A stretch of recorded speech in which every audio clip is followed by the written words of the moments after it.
نحمد ونصلي وسلم على حبيب الكريم وعلى آله وصحبه أهل بيته وخلفائه الراشدين। প্রিয় সুন্নি ও রাসালাতি জনতা, যে যেখান থেকে শুনছেন, বিশেষ করে ইমানদার মুমিন মুমিনাতের প্রতি আমার সবিনয় সালাম। আসসালামু আলাইকুম ওয়া রাহমাতুল্লাহ।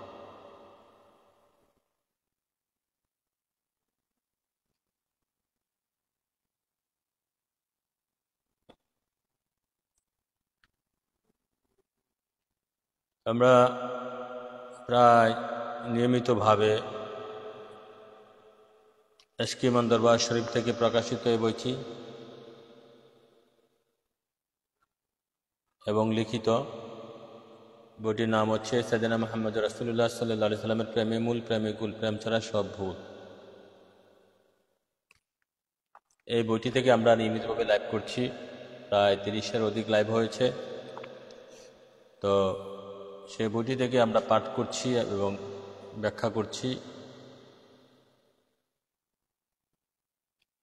সকলেই জানা উচিত যে বিশেষ করে যত সুন্নি ও সুফি তরিকতের যত লোক আছে, যে হুজুর পাক নবী সাল্লাল্লাহু আলাইহি ওয়াসাল্লাম আল্লাহর দুস্ত হাবিব নূরে খোদা নূরে মুজাসসাম আকে মাওলা তাজরে মদিনা সাইয়েদনা মুহাম্মদ মুস্তাফা আহমদ মুস্তাফা সাল্লাল্লাহু আলাইহি সাল্লামের প্রেমে মূল, প্রেমে কুল। এই প্রেম ছাড়া সব ভুল। আমার নবীজির প্রেম ছাড়া সব ভুল।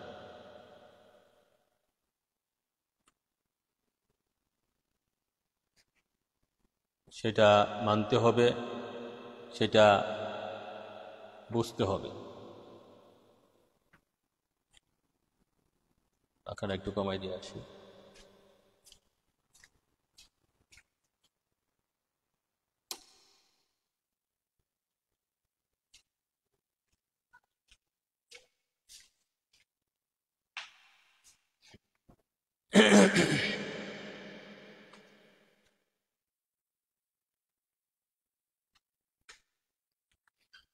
তো আজকের আলোচনার বিষয়বস্তু হচ্ছে, আমাদের সংক্ষেপে আল্লাহ রাসূলের দেওয়া আমরা ঘণ্টাখানিক আলোচনা করব। আল্লাহ রাসূলের দেওয়া আজকে আলোচনার বিষয়বস্তু হচ্ছে, আমি লিখে দিয়েছি যে সাইয়েদনা মুহাম্মদ মুস্তাফা আহমদ মুজতবার প্রেমই মহাসুখ।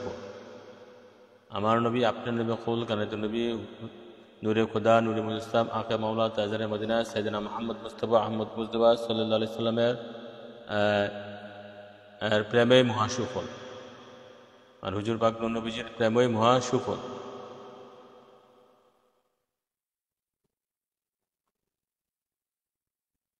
নবীজির প্রেমই মহাসুফল।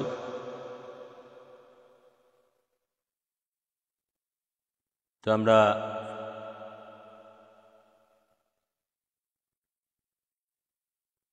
হুজুর পাক নবীজির প্রেমই মহাসুফল সে বিষয়ে আমরা আলোচনা করব। এই কিতাবের 179 পৃষ্ঠা থেকে শুরু করে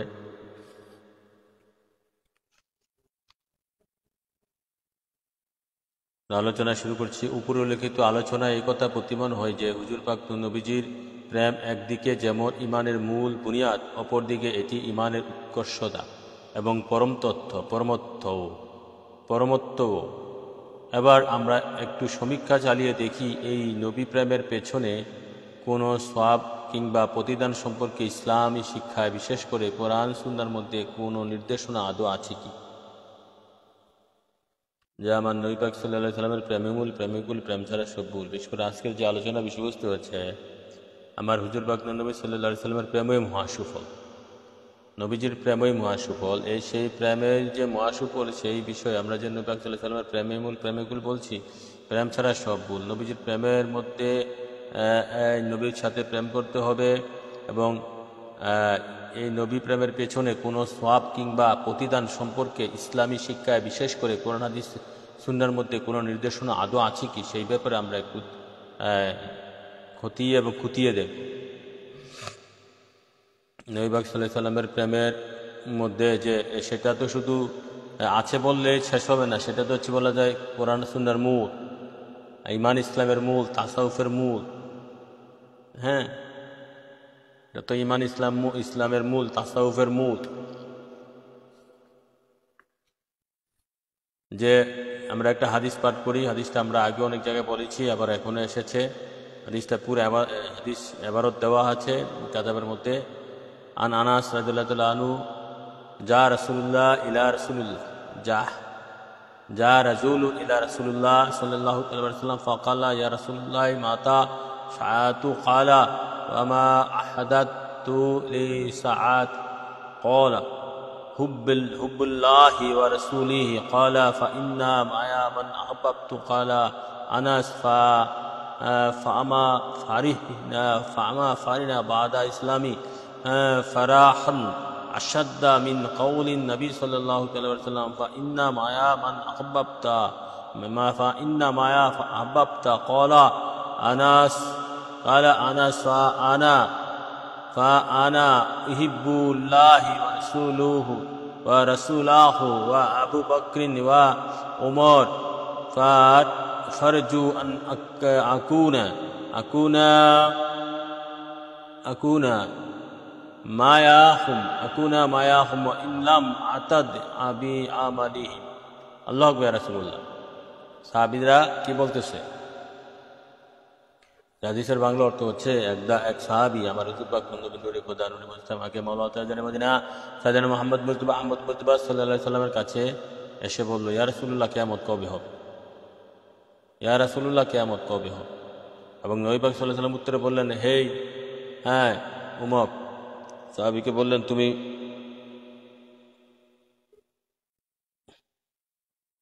কিয়ামতের খোঁজ নিতে আসছ?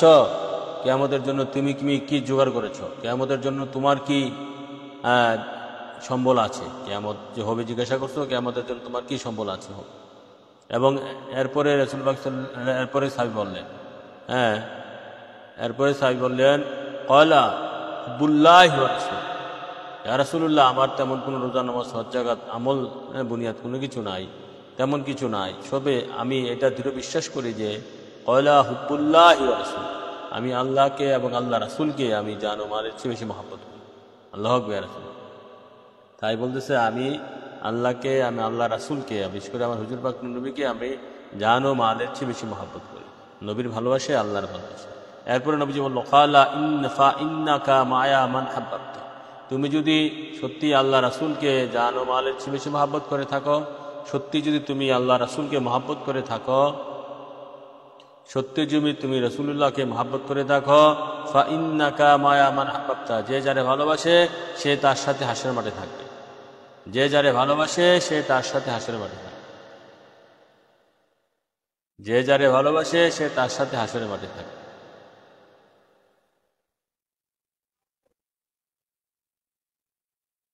তাহলে কি বুঝলেন? যে যারে ভালোবাসে সে তার সাথে হাসরের মাঠে থাকবে। সাহাবারা তখনই সমস্ত জ্ঞানের বিষয়টা সমাধান করে দিয়েছে। আপনি কাকে ভালোবাসেন? আপনি ধন সম্পদকে ভালোবাসেন, এই ধন সম্পদের সাথে দুযুগে জাহান্নামে হাসরের মাঠে ধন সম্পদের সাথে থাকবেন, এগুলো নিয়ে জাহান্নামে যাবেন। আপনি যদি সন্তানকে ভালোবাসেন, সন্তানের সাথে থাকবেন। বউকে ভালোবাসলে বউর সাথে থাকবেন। বাড়িকে ভালোবাসলে বাড়ির সাথে থাকবেন। আপনি যদি আপনি পিতামাতাকে ভালোবাসেন, পিতামাতার সাথে থাকবেন। আপনি যদি নিজের নফস আম্মারাকে ভালোবাসেন, নফসে আম্মার সাথে থাকবেন। আপনি যদি আল্লাহ রসুল, আল্লাহর দুস্থ হাবিব, নূরে খোদা নূরে মুজাসসাম, সৈয়দুল মুরসালিন, খাতামুন নবীন, সৈয়দে আলম, সররে কায়নাত, সররে মওজুদাত, সাইয়েদনা মুহাম্মদ মুস্তাফা সাল্লাল্লাহু আলাইহি ওয়াসাল্লামকে ভালোবাসেন, তাহলে আপনি নবীর সাথে হাসর মিজান ভুল ছাড়া সব জায়গায়, কবর হাসর মিজান ভুল ছাড়া সব জায়গায় থাকবে। কি বুঝলেন? একদিকে ভালোবাসার লোভ, অন্যদিকে দুনিয়ার লোভ। কোনটা ধরবেন, কোনটা ছাড়বেন? একদিকে এই ভালোবাসা, অন্যদিকে দুনিয়ার লোভ।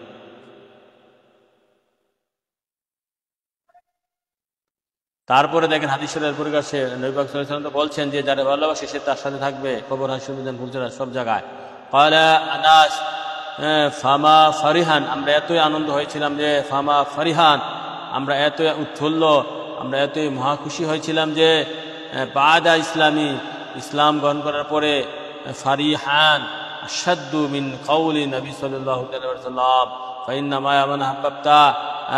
হযরত আনাস বলতেছেন যে আমরা ইসলাম গ্রহণ করার পরে এত আনন্দিত এত খুশি আমরা হই নাই কখনো ইসলাম গ্রহণ করার পর। কেন?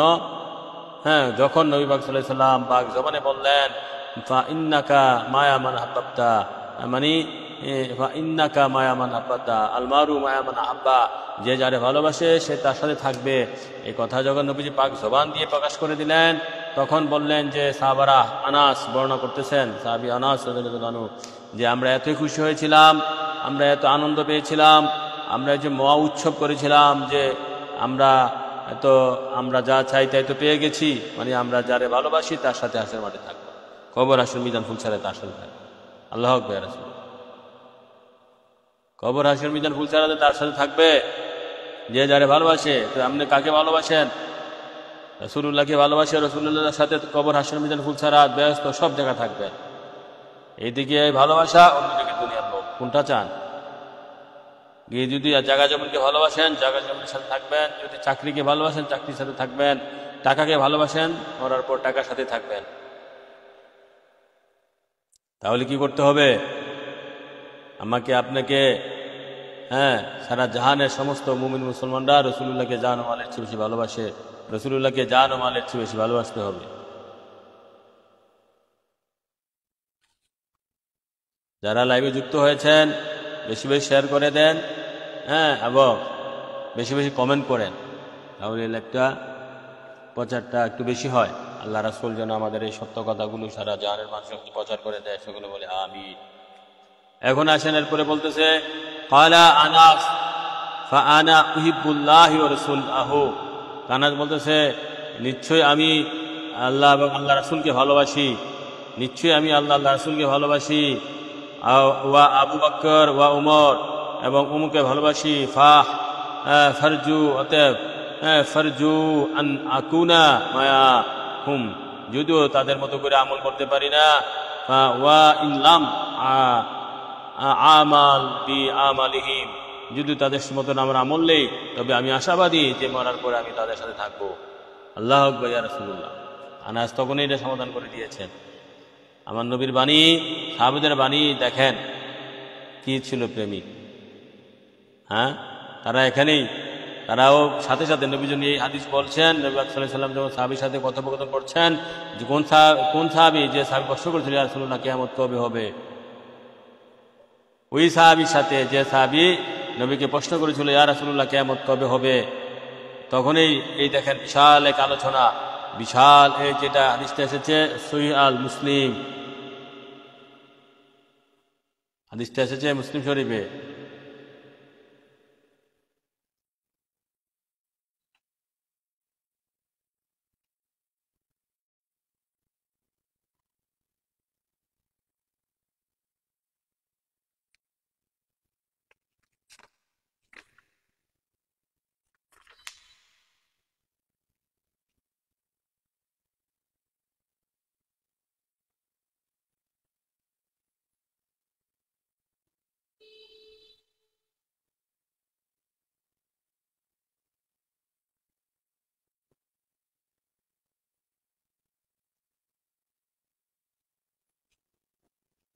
হাদিসটা বুখারী মুসলিম হাদিসটা বর্ণনা করেছেন। আল্লাহু আকবার ইয়া রাসূলুল্লাহ। তাহলে কি বুঝলেন? যত আমলে করেন নবীকে ভালোবাসতে হবে, আমল যদি নাও করেন নবীকে ভালোবাসতে হবে, দাড়ি টুপি জুব্বা যদি নাও থাকে নবীকে ভালোবাসতে হবে। কারণ যে যারা ভালোবাসে সে তার সাথে থাকবে। ভালোবাসা,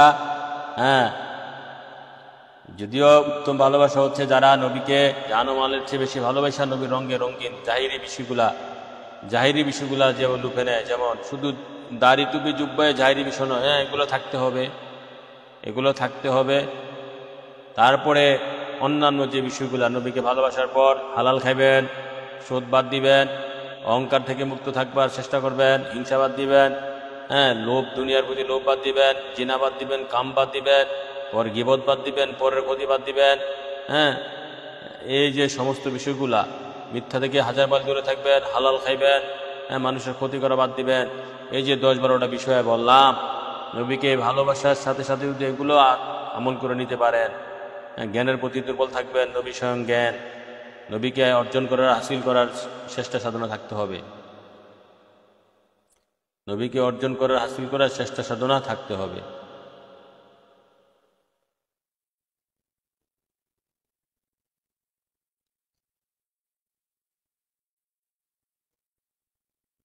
তাহলে এরকম একাধিক হাদিস শরীফ এসেছে, এরকম একাধিক হাদিস শরীফ এসেছে যে রসুল মানে আলমারু মায়া মানে হাব্বা, যে যারে ভালোবাসে সে তার সাথে থাকবে, এরকম একাধিক বর্ণনায় হাদিসগুলো এসেছে। বুখারী মুসলিম এসেছে, অন্যান্য হাদিস তার অন্যান্য গ্রন্থ এসেছে যে যে যারে ভালোবাসে সে তার সাথে থাকবে। এখন প্রশ্ন করেন আপনার যে মনকে আপনি কাকে ভালোবাসেন, সবচেয়ে বেশি ভালোবাসেন, যে সবচেয়ে বেশি ভালোবাসে কাকে? আল্লাহ রাসূল আমাকে আপনাকে হুজুর পাক নবীজি গোলামদেরকে নবীর সাথে রাখার তৌফিক দান করুক, দয়া করুক, এবং সেই যারা থাকতে ইচ্ছুক নবীর সাথে তারা যেন নবী দুজানকে সত্যিকার অর্থে ভালোবাসবেন। হ্যাঁ, সাদিকি ভালোবাসা, ফাসিকি ভালোবাসা নয়। মুখে মুখে ভালোবাসার কথা বললে হবে না। হ্যাঁ, যেমন এখনকার আলেম ওলামা পীর সাহেবরা মুখে মুখে ভালোবাসার কথা বলে, হ্যাঁ, যেমন এখনকার যে আলেম ওলামা পীর সাহেব বক্তা সাহেবরা টাকা পয়সা চুক্তি ছাড়া মাহফিল করে না। বক্তা সাহেবরা টাকা পয়সা চুক্তি না দিলে মাহফিল করে না। তো এটা ভালোবাসা নয়, নবীর কথা বলে না তারা। আসলে ভালোবাসা কি? ভালোবাসা, সত্যিকারের ভালোবাসা টাকা পয়সা ধন দৌলত বাড়ি গাড়ির ঊর্ধ্বে। হ্যাঁ, সত্যিকারের ভালোবাসা টাকা পয়সা ধন দৌলত বাড়ি গাড়ির ঊর্ধ্বে।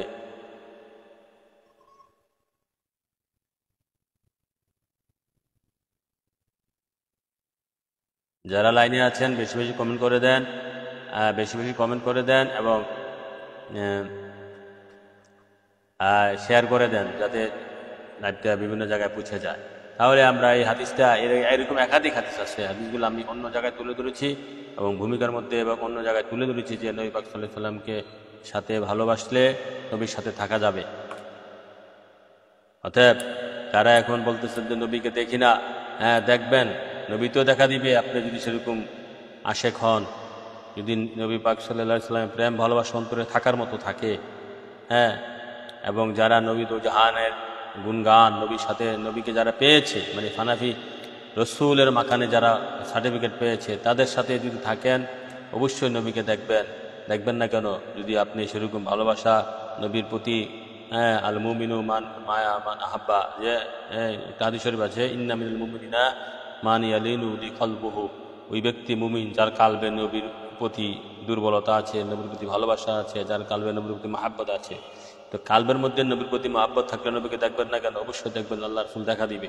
সে আশা রাখেন এবং সে অনুযায়ী কাজ করেন। জবান ঠিক করেন, চোখ ঠিক করেন, হাত ঠিক করেন, পাও ঠিক করেন, দুই পায়ের মাঝখানে লজ্জাস্থান ঠিক করেন। এগুলাকে হেফাজত করতে হবে। সাথে সাথে নবীর ভালোবাসা অনুযায়ী এগুলাকে হেফাজত করতে হবে। জবান দিয়ে হারাম খায়েন না, জবান দিয়ে মিথ্যা বললেন না, জবান দিয়ে গীবত করেন না। হ্যাঁ,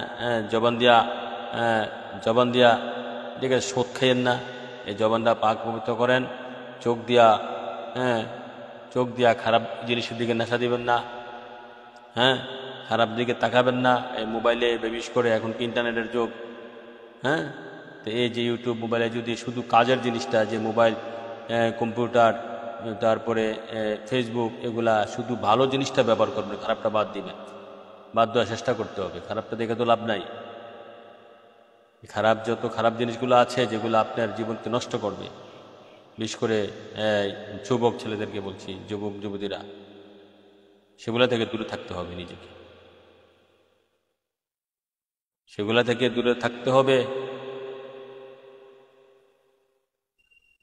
তাহলে চোখের হেফাজত হবে। এ দেহের মধ্যে শয়তান 3 জায়গায় বসবাস করে। 1 নম্বরে চোখ দিয়ে ভালো খারাপ জায়গায় তাকায়, খারাপ দৃষ্টি দেয়। শয়তান এই দেহের মধ্যে 3 জায়গায় বসবাস করে। প্রথমত হচ্ছে চোখ, মনে রাখবেন। তারপরে খাল, তারপরে হচ্ছে 2 পায়ের মাঝখানে যে লজ্জাস্থান। হ্যাঁ, এটাতে শয়তান থাকে। অনেক জায়গায় বলছে যে মানুষের পাছায় থাকে, বা অনেক জায়গায় বলছে না। মনে রাখবেন, দেহের মধ্যে 3 জায়গায় শয়তানের বসবাস।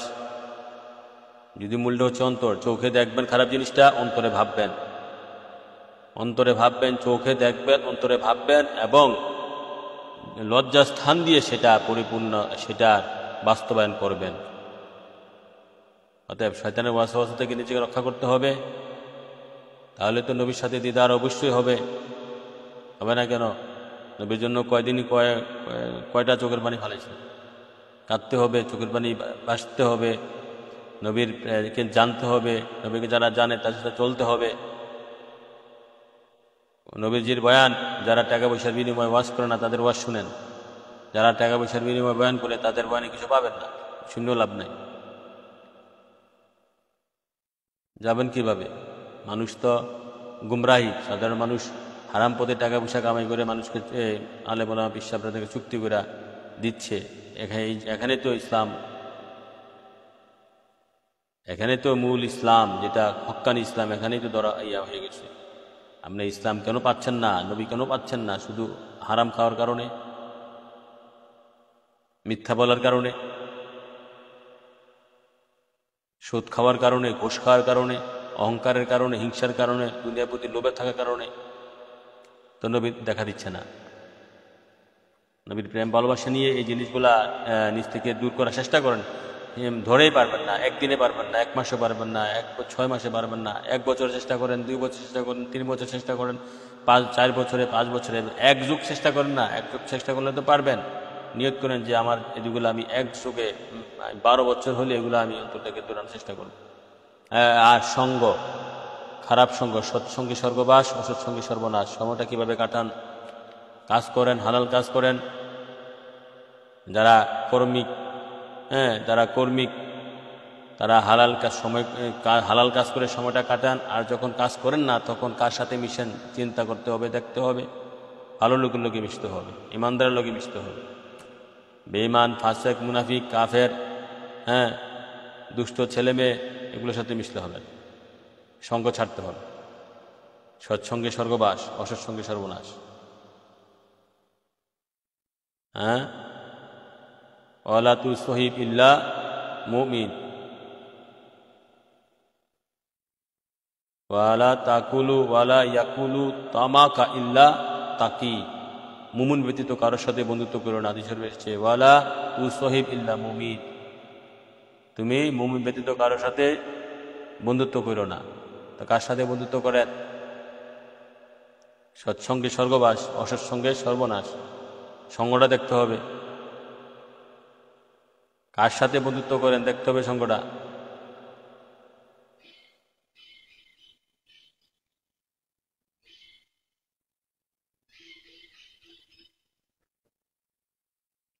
কার সাথে বন্ধুত্ব করছেন, কার সাথে চলেন, সময়টা কোথায় দিচ্ছেন, সময়টা যদি হিসাব করে কাজে লাগান তাহলে তো খারাপ হওয়ার, জীবন খারাপ হওয়ার কথা না।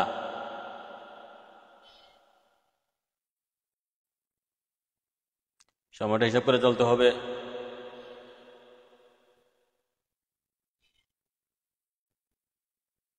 হিসাব করে চলতে হবে, তাহলে দেখবেন একদিন আল্লাহ রাসূলের কাছে প্রিয় হয়ে যাবেন, ওলি আল্লাহ হয়ে যাবেন, খাঁটি ইমানদার মুমিন হয়ে যাবেন।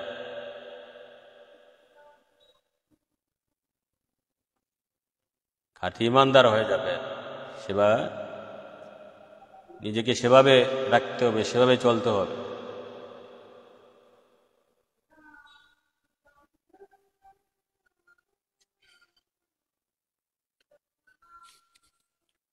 আসেন আমরা সামনের দিকে জাগাই।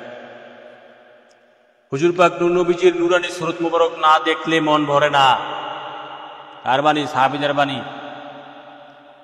আমার নবী, আপনার নবী, কৌল কানাতের নবী, নূরে খোদা, নূরে মুজাসসাম, আকে মাওলা তাজার মদিনা সাইয়েদনা মুহাম্মদ মুস্তাফা সাল্লাল্লাহু আলাইহি সাল্লামের নূরানি চেহারা মোবারক না দেখলে সাহাবীদের মন ভরতো না।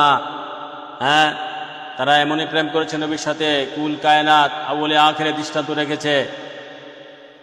আমার নবী ব্যতীত এমন কোন নবী রাসূল নাই তাদের সাথে তার প্রেমিকরা, তার সাহাবায়ে কেরামরা, তার সাথীগণ, তার হাওয়ারিগণ, তার সাথীগণ, তার অনুসারীগণ এরকম ভাবে প্রেম করেছে। আল্লাহু আকবার। রাসূলুল্লাহ নীল আকাশের নিচে দৃষ্টান্ত, নীল আকাশের নিচে এবং উপরে, জমিনের উপরে, নীল আকাশের নিচে, নিজ আকাশের উপরে, আমার নবীর সাথে প্রেম করেছে সাহাবারা যেভাবে। তো এই জন্য সাহাবীদের বাণী হচ্ছে আল্লাহর দোস্ত হাবিব আকে মাওলা তাজারে মদিনা সাইয়েদনা মুহাম্মদ মুস্তাফা সাল্লাল্লাহু আলাইহি সাল্লামের সূরত মুবারক না দেখলে মন ভরে না। এক দেখ সাহাবী সাইয়েদনা মুহাম্মদ মুস্তাফা সাল্লাল্লাহু আলাইহি সাল্লামের পবিত্র উত্তম দরবারে উপস্থিত হয়ে নবী প্রেমের আতিশয্যে নিজের প্রেম ভালোবাসা এভাবে প্রকাশ করলো, ইয়া রাসূলুল্লাহ, ইয়া রাসূলুল্লাহি লা আনতা আহব্বু ইলাইয়া মিন আখলি ওয়া মালি ওয়া আন্নি ওয়া আন্নী লা আযকুরুকা ফামা আসবিরু হাত্তা আজিয়া ফাআনজুরু ইলাইকা ওয়া আন্নী যাকারতু মাউতি ওয়া মাউতুকা ফাআরাফতু আন্নাকা ইযা দাখালতা জান্নাতা রুফিইতা মায়া নবিয়িনা ওয়া ইন দাখালতাহা লা আরাকা। ইয়া রাসূলুল্লাহ সাল্লাল্লাহু আলাইহি ওয়াসাল্লাম, ইয়া রাসূলুল্লাহ অর্থ, ইয়া রাসূলুল্লাহ আমি দুনিয়ার সব কিছু থেকে আপনাকে অবশ্যই ভালোবাসি, আমার পরিবার আমার সম্পত্তি থেকেও বেশি ভালোবাসি। যখনই আপনার স্মরণ আমার প্রেম সাগর উতলে ওঠে। সাহাবী বলতেছে যখন আপনার স্মরণ হয় আমার প্রেম সাগর উতলে ওঠে, আপনি অমনি ছুটে আসি আপনার কাছে আর নয়ন ভরে দেখতে থাকি আপনাকে। কিন্তু থেকে থেকে একটি কল্পনা আমাকে বেশ করে ভাবিয়ে তোলে। এক সাহাবী বলতেছে কিন্তু থেকে থেকে কিন্তু একটি কল্পনা আমাকে বেশ করে ভাবিয়ে তোলে, ওফাতের পর আপনার এই দিব্য দর্শন কিভাবে সম্ভব হবে? আল্লাহু আকবার। রাসূলুল্লাহ, কেননা সেখানে তো আপনি নবী রাসূলদের সাথে জান্নাতে সর্বোচ্চ মঞ্জিলে অবস্থান করবেন, আর আমাকে যদি বেহেশতে দেওয়া হয় জানি না কোন স্তরে হবে আমার অবস্থান। আমি ভাবছি সেখানে তো আমার সম্ভব হবে না, সেখানে তো আমার সম্ভব হবে না আপনার নুরানি চেহারা মুবারক দেখে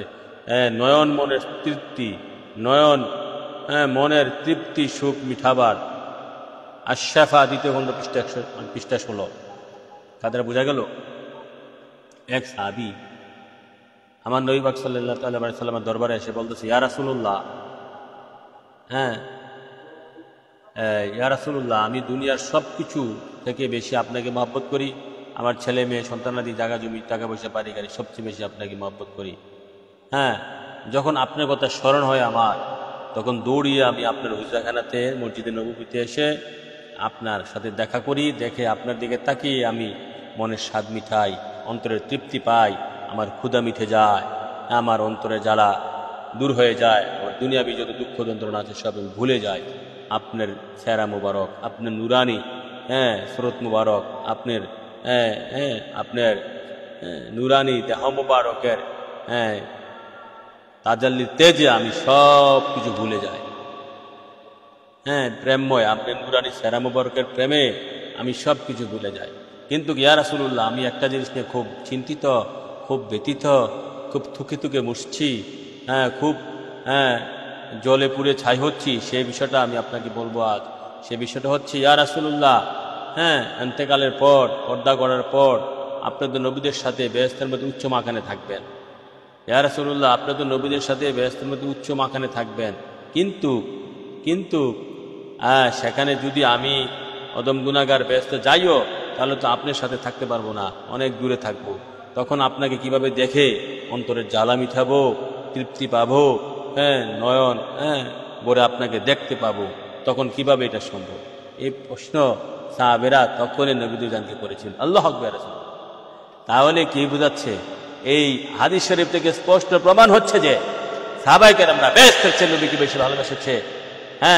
বেহেশত তাদের কাছে নিরস, বেহেশত তাদের কাছে অসার, বেহেশতের কোনো প্রয়োজন নাই যে বেহেশতে নবী নাই, নবীকে দেখতে পাবো না, নবীকে পাবো না, সেই ধরনের বেহেশত কোনো প্রয়োজন নাই। সাহাবারা তখনই প্রশ্ন উত্থাপন করেছে, আল্লাহ কেমন প্রেম ছিল তারা? আরে তারা তো লৌহ মাহফুজে আল্লাহ তো তাদেরকে নবীকে যেভাবে অসীম সীমাহীন অনুপম করে আল্লাহ সৃষ্টি করেছেন, আল্লাহর পরে নবীর অবস্থান, নবীর সম্মান অতুলনীয়, যা নাই কোনো সীমানা। সাহাবারা কেরামরাও আল্লাহ পাক সেভাবে সৃষ্টি করে নবীর সাথে তখন পাঠিয়েছেন পৃথিবীতে। সাহাবা কেরামরাকেও নবীর সাথে সৃষ্টি করে তখন নবীর সাথে পৃথিবীতে মক্কা মদিনায় পাঠিয়েছেন। দেখেন কি প্রশ্ন করেছে, ইয়া রাসূলুল্লাহ বেহেশত তো আমার জন্য অসার হয়ে যাবে, কেননা কোরআনে পাকে আল্লাহ ঘোষণা দিয়েছে আসাকা মাকাম মাহমুদা, আর আল্লাহ পাক আপনাকে মাকামে মাহমুদে রাখবেন বেহেশতের মধ্যে, অতএব সর্বোচ্চ প্রশংসিত স্থানে আপনি নবীদের নবী রাসূলদের চেয়ে হাজার কোটি ঊর্ধ্ব মাকামে আপনি থাকবেন। তো আমরা যদি বেহেশত যাই তখন আমরা কি হবে? আমরা তখন আপনার সাথে থাকতে পারবো না, আপনাকে দেখতে পারবো না, আপনাকে দেখে অন্তরের জ্বালা মিটাতে পারবো না, আপনাকে দেখে তৃপ্তি মিটাতে পারবো না, আপনাকে দেখে পৃথিবীতে যে অবস্থা আপনাকে দেখে আমরা অন্তরে জ্বালা মিটাচ্ছি, হ্যাঁ আমরা যে প্রেম আহরণ করছি, আমরা যে প্রেমের রস পান করছি, আমরা যে আপনাকে দেখে আমাদের ক্ষুধা কথা ভুলে যায়, স্ত্রীর কথা ভুলে যায়, সন্তানের কথা ভুলে যায়, টাকা পয়সা দ্বন্দ্বের কথা ভুলে যায়, তখন তো আপনাকে দেখতে পাবো না। তখন এই ব্যস্ত আমাদের কাছে তো নিরানন্দ হয়ে যাবে, আমাদের কাছে তো অসার হয়ে যাবে। ব্যস্ত তো আমাদের কাছে তখন ব্যতীত হয়ে যাবে, ব্যস্ত আমাদের কাছে হ্যাঁ মানে কোনো নিরস হয়ে যাবে। আল্লাহ আকবার। সাহাবাদের কাছে ব্যস্ত নিরস হয়ে যাবে যদি আপনি ব্যস্ত আপনাকে দেখতে না পাই, আপনার সাথে না থাকতে পারি। দেখেন এই প্রশ্ন সাহাবারা তখনই করেছিল, সাহাবারা এই প্রশ্ন তখনই করেছিল যে ব্যস্ত অসার হয়ে যাবে। ব্যস্ত দরকার না ইয়া রাসূলুল্লাহ, আমরা আপনাকে দরকার। ইয়া রাসূলুল্লাহ, ব্যস্তের জন্য আমরা নামাজ করি না, রোজা রাখি না, হজ করি না, যাকাত করি না। ব্যস্তের জন্য আমরা দান খরচ করি না। ব্যস্তের জন্য আমরা যুদ্ধ করছি না, আমরা যুদ্ধ করছি ইয়া রাসূলুল্লাহ আপনার জন্য। আপনার প্রেমে পড়ে আপনি আমাদের মূল, আপনি আমাদের সব। আপনাকে দেখে তৃপ্তি, আপনাকে দেখে শান্তি, আপনাকে দেখেই তৃপ্তি, আপনাকে দেখে শান্তি। আপনার সাথে থাকাটাই হচ্ছে জান্নাতের জান্নাত। নবীর সাথেই, নবী কেন, নবী হচ্ছে জান্নাতের জান্নাত। আর জান্নাতুন, গতকাল যে আমরা গত পরশু যে লাইভে আমরা নূর সম্পর্কে আলোচনা করেছিলাম, সেখানে আমরা দেখেছি আমার নবী পাক সাল্লাল্লাহু আলাইহি ওয়াসাল্লাম বলতেছেন বেহেশত নবী নূর হতে সৃষ্টি হয়েছে। জান্নাত নবী, জান্নাতুন নূরু মিনাল মিনাল নূরি নবী সাল্লাল্লাহু আলাইহি ওয়াসাল্লাম। জান্নাত হচ্ছে নূর, সেই নূর হচ্ছে নবী দু জাহানের পক্ষ থেকে, নবীজির নূর হচ্ছে জান্নাত সৃষ্টি। তাহলে সে জান্নাতকে আমরা ছোট করব না, তবে নবীর তুলনা জান্নাত তো অবশ্যই ছোট। আবার একদল আছে জান্নাত পেয়ে শান্তি তৃপ্তি, তারা ওখানে বসে থাকুক, তারা তো নবীর প্রেমে। আরেক দল আছে শুধু জান্নাতের হুকুম নিয়ে ব্যস্ত থাকবে। যেহেতু মানুষের মধ্যে অনেক ক্যাটাগরি আছে, সবাই তো আর প্রেমিক না, সবাই প্রেমিক হলে তো দুনিয়াটা এভাবে চলতো না। একদল হচ্ছে দুনিয়ার প্রেমিক, একজন হচ্ছে বহু প্রেমিক, একদল হচ্ছে সন্তানের প্রেমিক, আরেক দল হচ্ছে জাগা জমির প্রেমিক, আরেক দল হচ্ছে টাকার প্রেমিক, আরেক দল হচ্ছে অবৈধ নারীর প্রেমিক, আরেকজন হচ্ছে আর খুব কম সংখ্যক হচ্ছে আবার নবীর প্রেমিক সাল্লাল্লাহু আলাইহি ওয়াসাল্লাম।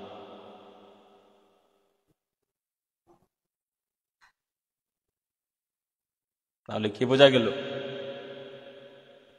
সাহাবারা তখন এই প্রশ্ন করেছেন যে ইয়া রাসূলুল্লাহ, তাহলে আমরাও এখন এই প্রশ্ন মনে রাখতে হবে যে ওই বেহেশতে আমরা চাই না, আমরা ওই বেহেশত চাই যে বেহেশতে নবী আছেন, যে বেহেশতের জান নবী, বেহেশতের প্রাণ নবী, যে বেহেশতের সমস্ত কিছু আছে সব নবী নূর হতে সৃষ্টি হয়েছে।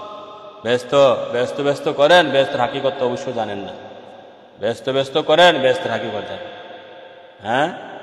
ব্যস্ত কোনো ঘুম নিদ্রা নাই, ব্যস্ত পৃথিবীর মতো স্বামী স্ত্রী মিলন নাই।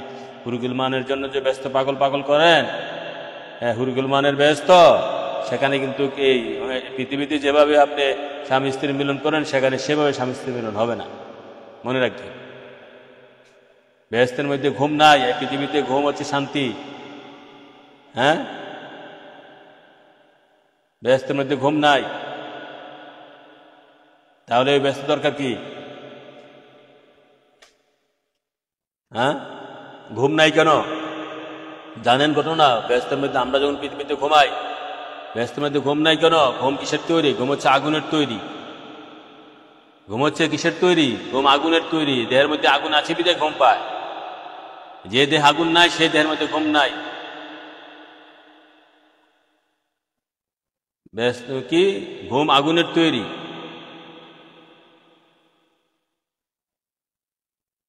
ঘুম আগুনের তৈরি।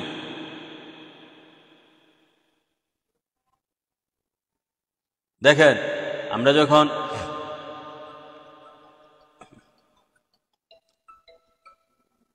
ব্যস্তের মধ্যে ঘুম নাই বলতে, ব্যস্তের দেহটা তো এরকম দেহ না, আগুন পানি মাটি বাতাস দেহ না। ব্যস্তের মধ্যে আগুন পানি মাটি বাতাসের কোনো স্থান নাই, বিশেষ করে আগুনের কোনো স্থান নাই। দিন রাতও নাই, ব্যস্তের মধ্যে কোনো রাত নাই, শুধু দিন একই সময়, সময় নাই। এই সূর্যও নাই ব্যস্তের মধ্যে, সূর্য আগুনের তৈরি। চন্দ্রও নাই। এই ব্যস্ত কি? আল জান্নাতুন নূর, আল জান্নাতুন নূর, ব্যস্ত শুধু নূর আর নূর।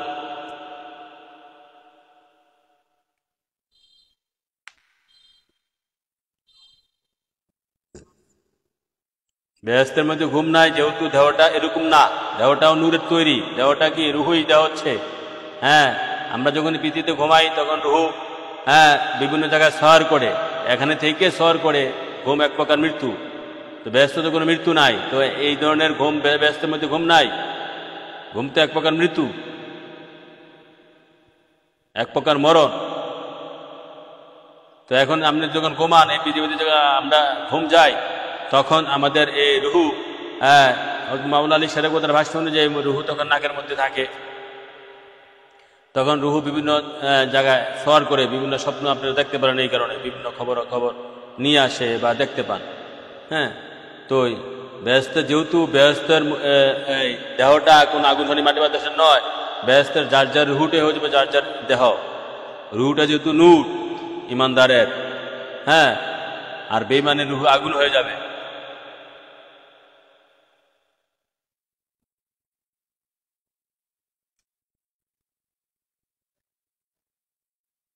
তো ওখানে কোনো ঘুম নাই, ঘুমে কি ক্রিয়া করবে না, ঘুম অনুভব হবে না।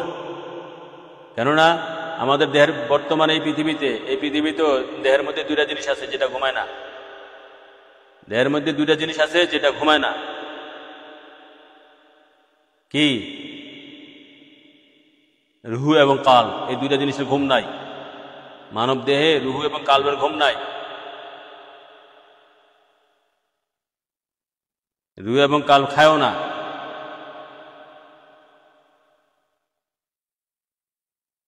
রুহু ছাড়া দেহ স্বাধীন নয়, দেহ ছাড়া রুহু স্বাধীন।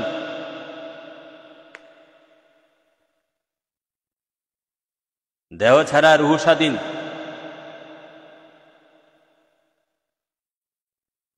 যাও, এদিকে যাচ্ছি না। আল্লাহ রাসূল আমাদেরকে বেহেশতের হাকিকত, বেহেশত বোঝার তৌফিক দান করুক। এবং আমার হুজুর পাক নূর নবীজি এর চেহারা মোবারক না দেখলে সাহাবীদের মন ভরত না, সেটাও আমরা সেদিকে ফিরে আসি। তাহলে আমরা কি পাইলাম? হ্যাঁ, আমরা হাদিস শরীফ থেকে জানতে পারলাম সাহাবারা নবী পাক সাল্লাল্লাহু আলাইহি সাল্লামের চেহারা মোবারক দেখে আনন্দ তৃপ্তি, তারা বেহেশতকে অসার নিরস মনে করবে। হ্যাঁ, এই প্রশ্ন তারা উত্থাপন করেছিল তখন।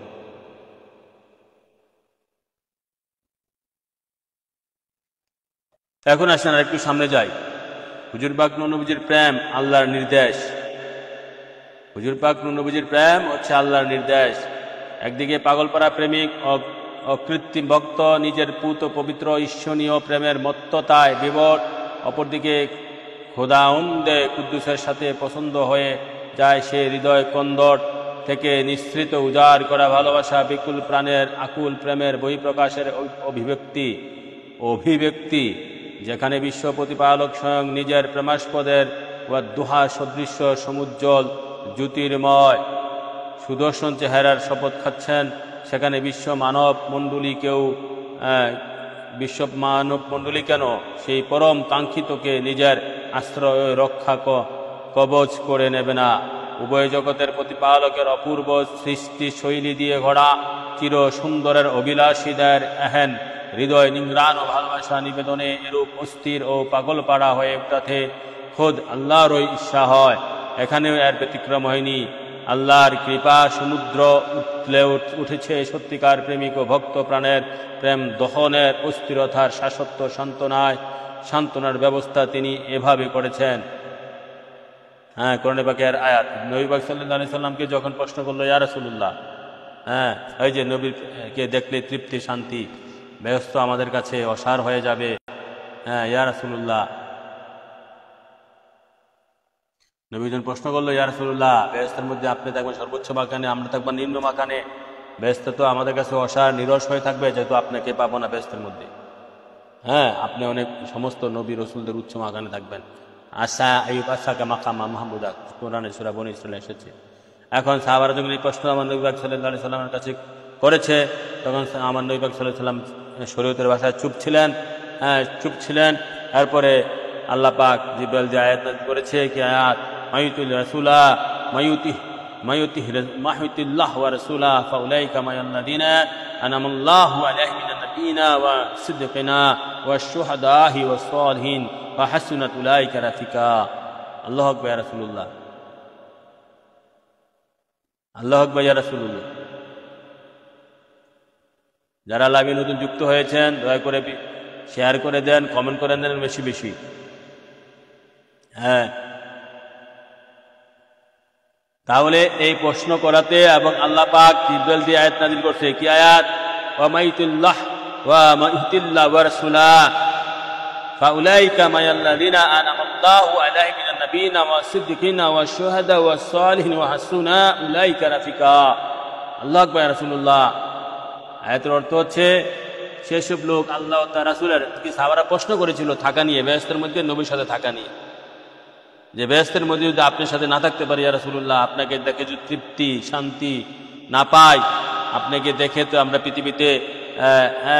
পৃথিবীতে আপনার দরবারে এসে আপনাকে দেখে তৃপ্তি শান্তি পাচ্ছি, আশা মনের আশা পূরণ হচ্ছে, মানে সমস্ত যন্ত্রণা ভুলে যাচ্ছি, পিতামাতা ভাই বোনদের আত্মীয় স্বজন টাকা পয়সা ধন দৌলত বাড়ি গাড়ি নারী সবে ভুলে যাচ্ছি আপনার সামনে যখন আসি আপনাকে দেখে ইয়া রাসূলুল্লাহ। কিন্তু কে বেহেশতের মধ্যে যদি আপনি উচ্চ স্থানে থাকেন তখন তো বেহেশত আমাদের কাছে নিরস হয়ে যাবে, নিরানন্দ হয়ে যাবে, বেহেশত তখন আমাদের কাছে নিরস হয়ে যাবে। এই বেহেশত আমাদের দরকার নাই। আল্লাহু আকবার। সাহাবারা 500 বছর আগে কি 1500 বছর আগে এই প্রশ্ন উত্থাপন করেছিলেন।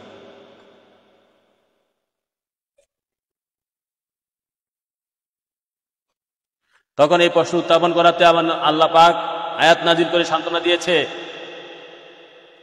আয়াত নাজিল করে সান্ত্বনা দিয়েছে 4 প্রকার লোক বেহেশতের মধ্যে বসবাস থাকবে, তাদের সাথে থাকা যাবে। কি? ওয়া মাইতুল্লাহ ওয়া রাসূলা, যারা আল্লাহ আল্লাহ রাসূলকে মান্য করে, ফাউলাইকা মায়াল্লাযিনা, তারাই থাকবে, মায়াল্লাযিনা আনআমাল্লাহু আলাইহিম, যাদের উপর আল্লাহ রাসূল নিয়ামত দিয়েছে, যাদের উপর আল্লাহ রাসূল অনুগ্রহ হয়েছে তাদের সাথে থাকবে। ও মিনান নাবিয়িনা, তারা কারা? 1 নম্বরে নবীগণ, ও সিদ্দিকগণ, ও শুহাদা ও সালিহিন, তাদের সাথে থাকতে পারবে, কোনো সমস্যা নেই। তারা তো সবাই একে কাতারে, সবাই তো ওয়াহিদ, এক, সবাই এক।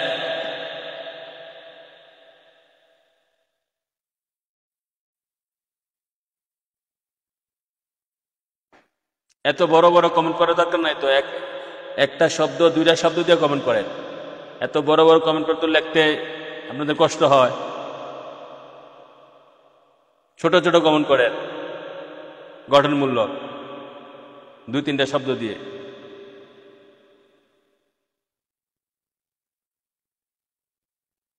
তাহলে দেখেন, তাহলে বেহেশতে 4 শ্রেণীর লোক হবে। সাহাবারা প্রশ্ন করাতে আল্লাহ পাক আয়াত নাযিল করে বলে দিলেন বেহেশতে 4 শ্রেণীর লোক হবে। 1 নম্বর হচ্ছে নবীগণ, 2 নম্বরে সিদ্দিকগণ, 3 নম্বরে শুহাদা মানে শহীদগণ, 4 নম্বর হচ্ছে আমলে সোহালিন, সোহালিন মানে ওলি আল্লাহ গাউসুতুগণ। এই 4 শ্রেণীর লোকের সাথে আপনারা থাকতে পারবেন। এরপর আল্লাহ বলতেছে ওয়া হাসুনাত উলাইকা রাফিকা, এর চেয়ে উত্তম সঙ্গী আর বন্ধু কি হয়? তারা তো আল্লাহ সৃষ্টি শ্রেষ্ঠ, এর চেয়ে উত্তম সঙ্গী আর বন্ধু নাই। দেখেন আল্লাহ কিভাবে সান্ত্বনা দিচ্ছে। তারপরও আমরা বলছি যারা নবীর গোলাম, নবীর বান্দা, নবীর খাস আশেক, সাদিকি আশেক, তারাও আমরা কোনো শহীদের সাথে থাকা দরকার নাই, সিদ্দিকের সাথে থাকা দরকার নাই। আমি সাহাবীদের পক্ষ অবলম্বন করছি। শুহাদা কি ওলি আল্লাহ গাউস কুতুব, আমরা শুধু নবীকে চাই, আমরা নবীর জন্য পাগল করা, আমরা নবীর সাথে থাকতে চাই, আর অন্য কোনো দরকার নাই।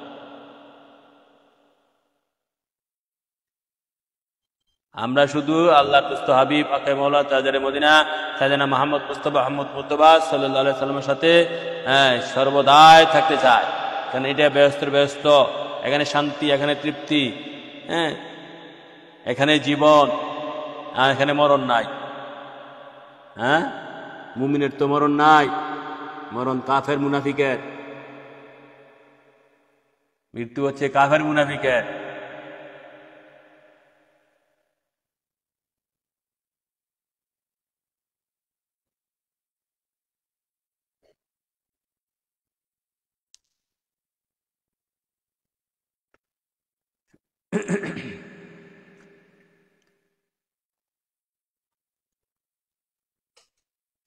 তাহলে যারা সত্যিকারের নবীর আশেক, নবীর গোলাম, নবীর বান্দা, নবীকে জান ও মালের চেয়ে বেশি ভালোবেসেছে এবং হানাফি রসুলের সার্টিফিকেট যারা পেয়েছে, তারা তো সদা সর্বদা আমার নবীর সাথে থাকতে চায়। এবং থাকবেও। ওই যে যারা ভালোবাসে আলমারু মায়ামান আহাব্বা, আল্লাহ নবী তো বলেই দিয়েছে থাকবে, তারা নবীর সাথেই থাকবে। নবীর যদি হাজার কোটি কোটি আসে সারা পৃথিবীতে, আউয়ালে আখেরে, আদম নবী থেকে শুরু করে একদম একদম পর্যন্ত, কিয়ামত পর্যন্ত, নবীর যে কোটি কোটি শত শত কোটি হাজার হাজার লক্ষ লক্ষ কোটি আশেক, ট্রিলিয়ন মিলিয়ন আশেক সবাই একসাথে থাকতে পারবে, কোনো সমস্যা হবে না। আল্লাহ রসুল সবে পারে, আল্লাহ রসুল সবে পারে। যেহেতু আল্লাহ আমার নবীর পাক জবানে ঘোষণা, মানতে হবে আলমারু মায়ামান আহাব্বা, যে যারা ভালোবাসে তার সাথে থাকবে। কিভাবে? আপনি কি নবী কি আপনার সাথে এখন নাই? আর নবী না থাকলে তো মুমিনে নয়, নবী না থাকলে তো মুমিনে নয়। নবী কই? হ্যাঁ, যেমন তাফসিরে রুহুল বয়ানে এসেছে, আল্লামা ইসমাইল হাক্কি বলেছেন, নবী পাক সাল্লাল্লাহু আলাইহি সাল্লামের সূরত মুবারক তিনটা, সূরতে হাক্কি, সূরতে মালাকি, সূরতে ভাসারি।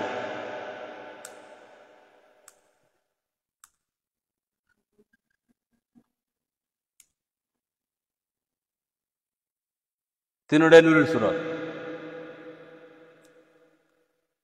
সূরতে হাক্কি আল্লাহর সূরতে, সূরতে মালাকি ফেরেশতার সূরতে, সূরতে ভাসারি মানবীয় সূরত, রূপে মানুষ। মূলত ইন্নামা আনা বাশার মিসলুকুম, এই আয়াতের তাফসীর কি আদম ফকির কি করেছি, অর্থ ইন্নামা আনা বাশার মিসলুকুম, কুল ইন্নামা আনা বাশার মিসলুকুম, হে দোস্ত আপনি বলে দেন, একমাত্র আপনি বলে দেন আমি তোমার মানব ভেষে আসলে মানুষ নই। আমি মানুষের ভেষে, মানবের ভেষে, আমি রূপে মানব। আমার নবী পাক সাল্লাল্লাহু আলাইহি সাল্লামকে আল্লাহ বলতেছে, দোস্ত আপনি বলে দেন আমি দৃশ্যত বা রূপে মানবরূপী, আমি দেখতে মানবরূপী বা রূপে মানব ভেষে, মূলত আমি মানব নই, মানুষ নই। কেননা এখানে মুসলিম শব্দের অর্থ মেজাজি নিতে হবে। তিনি রূপক অর্থে মানব, তিনি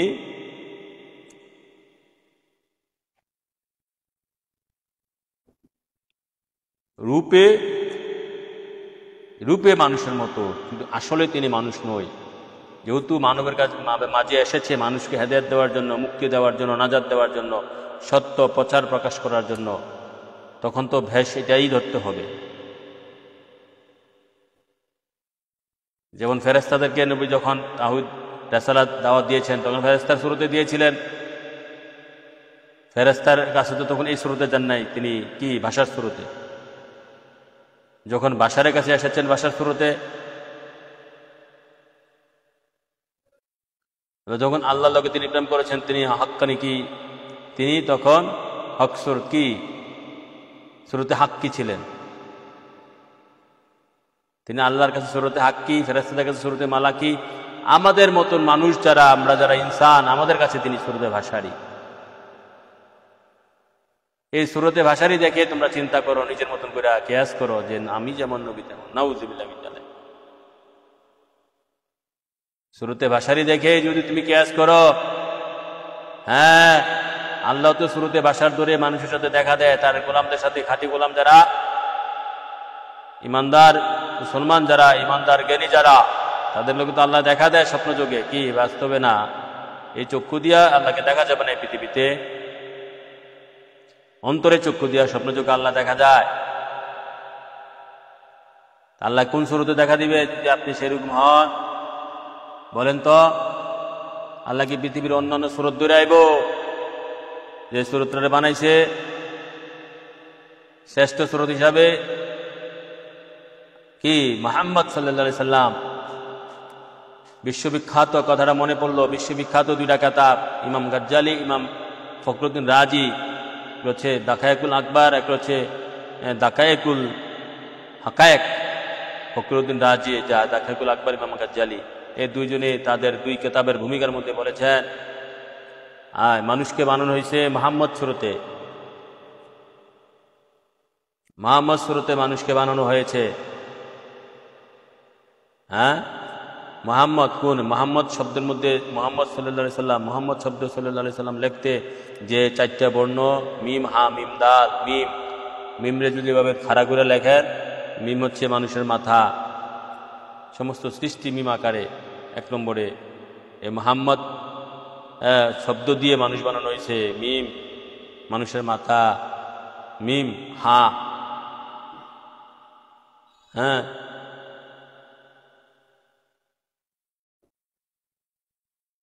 হা,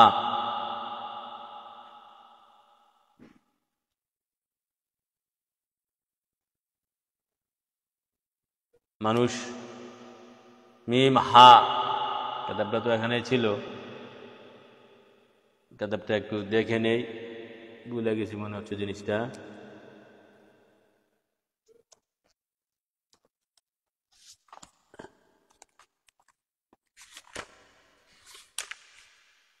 যে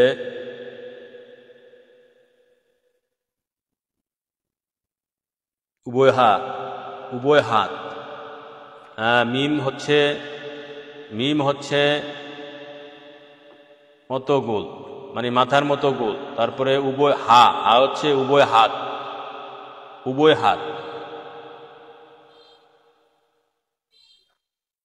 হাড়া হচ্ছে উভয় হাতের মতো।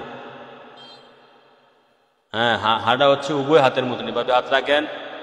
আর মিম এভাবে লেখেন, এটা বোর্ড হলে দেখানো যেত একটা মিম। আবার দ্বিতীয় মিম যেটা, সেটা প্রথম মিমের মতো করে লেখা যাবে না, সেটা এমনি টান দিয়ে, প্রথম মিম হচ্ছে টান দিয়ে নিচের দিকে, আর তৃতীয় মিম হচ্ছে দ্বিতীয় মিম এভাবে, সেটা হচ্ছে পেট, মানুষের পেটের মতো। আর উভয় পা হচ্ছে দালের মতো, হা হচ্ছে 2 হাতের মতো, উভয় হাত। পেট হচ্ছে মিমের মতো।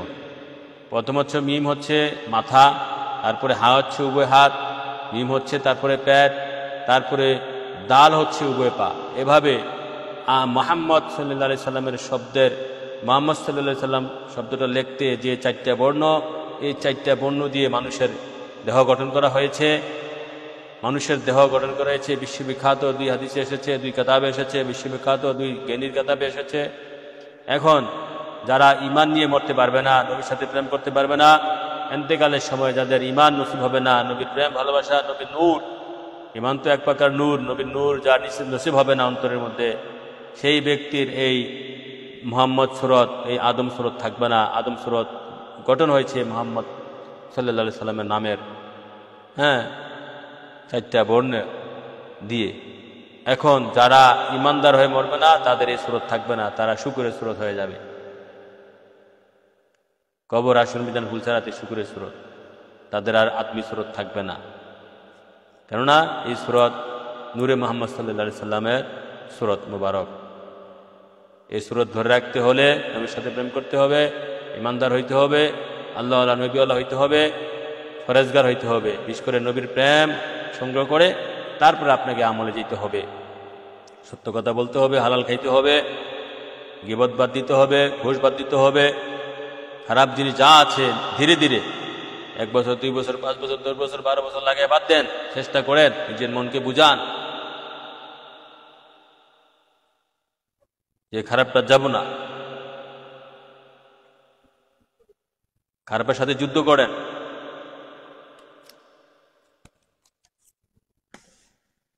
তারপরে আসেন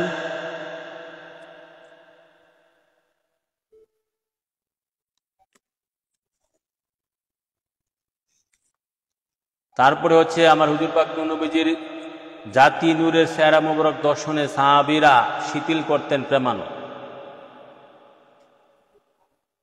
প্রেমের আগুন শিথিল করতেন নবী পাক সাল্লাল্লাহু আলাইহি সাল্লামের চেহারা মোবারক দর্শন করে। এগুলা শোনা দরকার, বোঝা দরকার, মানা দরকার।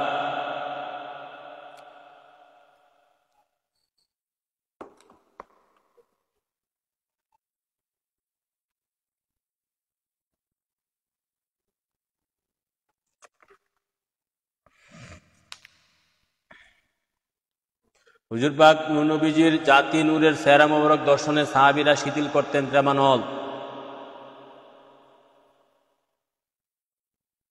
উপর্যুক্ত বর্ণনার সাথে সঙ্গতিপূর্ণ একটি রেওয়াত হযরত যায়েদ বিন জুবায়ের রাদিয়াল্লাহু আনহু তো জা রাসূলুন মিনাল আনসারি ইলা নবী সাল্লাল্লাহু আলাইহি সাল্লাম ওয়া হুয়া মা'জুর ওয়া হুয়া মাহজুন فقال له النبي صلى الله عليه وسلم يا فلان হে উমক মালি আরাকা মাহজুনান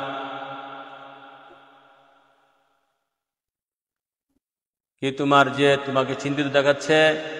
আগে হাদিসটা আবার ওটা পড়ে নেই। হ্যাঁ, মানে এক চিন্তাক্লিষ্ট আনসার সাইয়েদনা মুহাম্মদ মুস্তাফা আহমদ মুজবা সাল্লাল্লাহু আলাইহি সাল্লামের দরবারে এসে উপস্থিত হন। এক সাহাবী নবী পাক সাল্লাল্লাহু আলাইহি সাল্লামের দরবারে এসে উপস্থিত হলেন। হ্যাঁ, তারপরে হুজুর পাক বললেন, কি ব্যাপার? মালি আরাকা মাহজুনান, কি ব্যাপার তোমাকে যে চিন্তিত দেখাচ্ছে?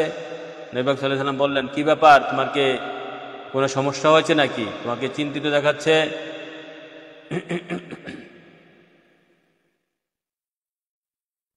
চিন্তিত দেখতে পাচ্ছি।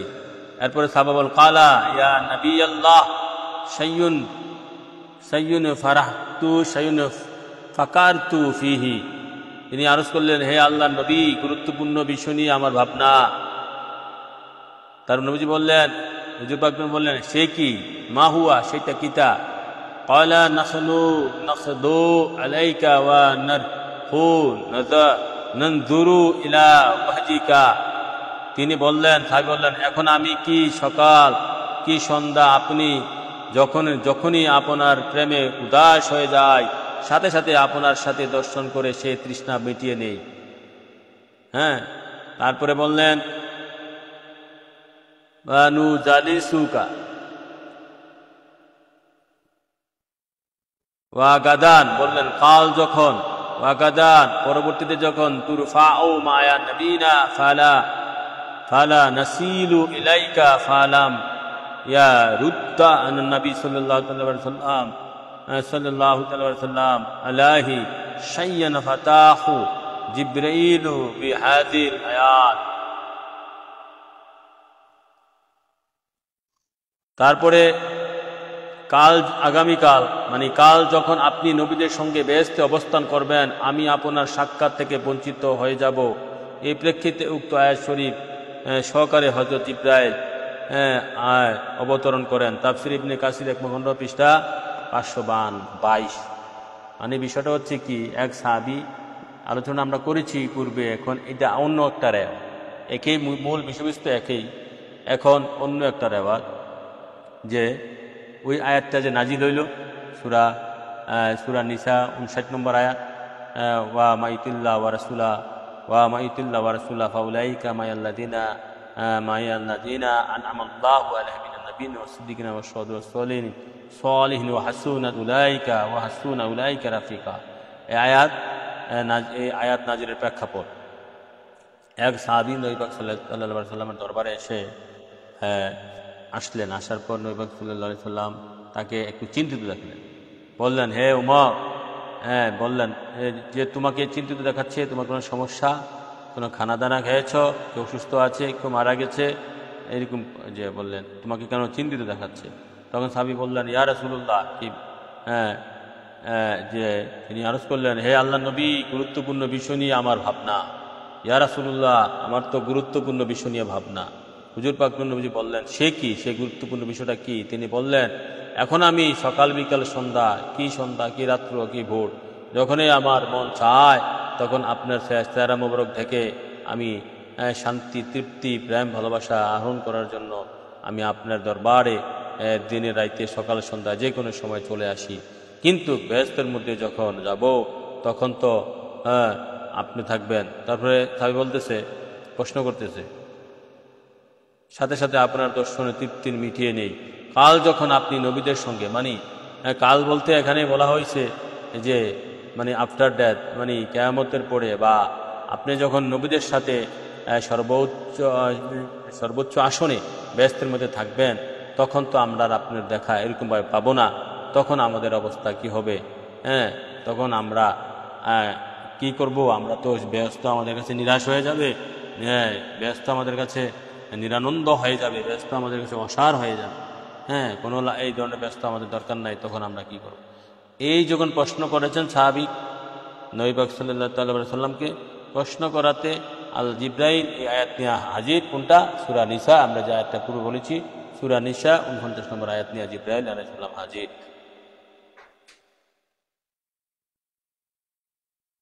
কি বুঝলে?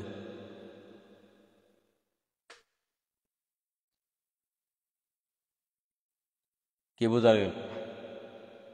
সে বোঝা গেল তো নাকি? আল্লাহ রাসূল বুঝাইছে তো?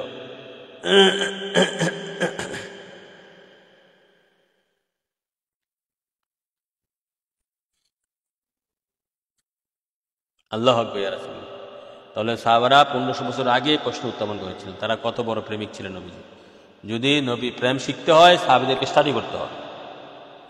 আমার নবী পাক সাল্লাল্লাহু আলাইহি সাল্লামের প্রেম যদি শিখতে হয়, জানতে হয়, বুঝতে হয়, সাহাবীদেরকে স্টাডি করা ব্যতীত কোনো উপায় নাই, ওখানে যেতে হবে।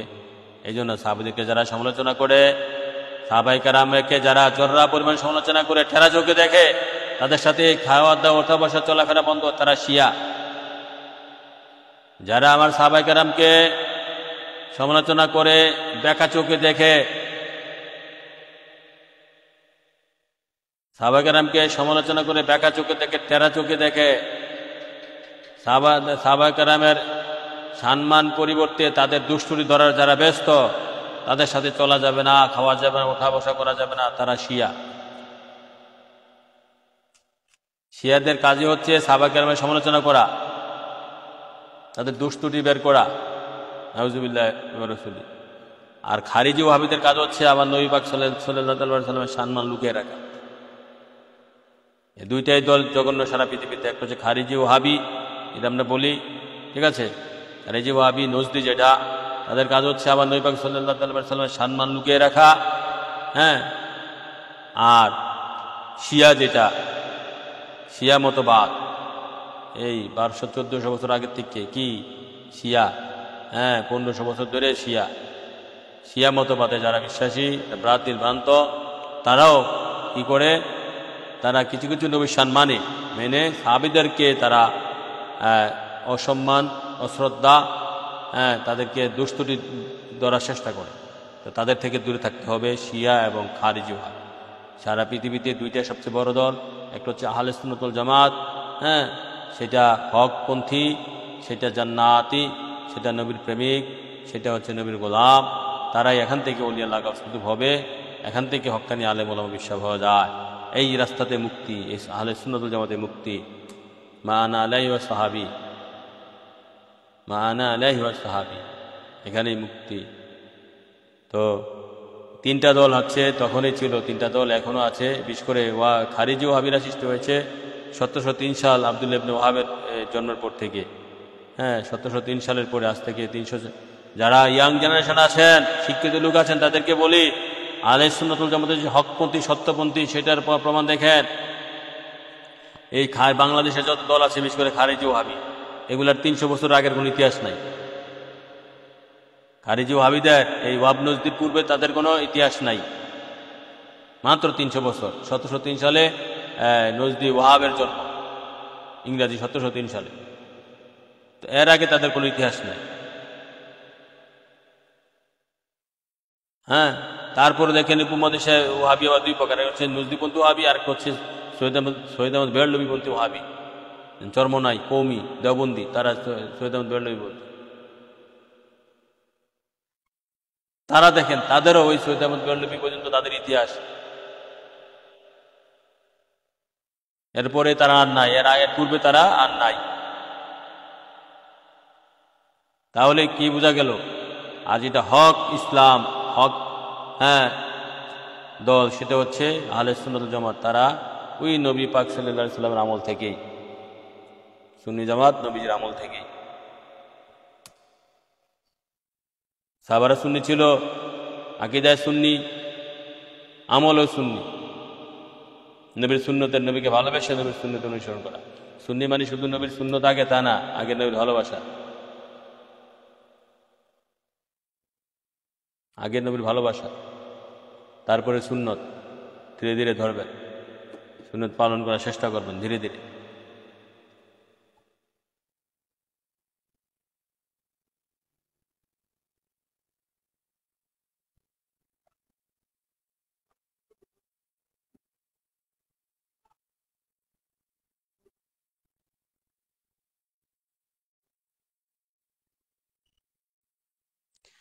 এখন আসেন, হুজুর পাক নূর নবীজিকে না দেখা পর্যন্ত আমার শান্তি নাই।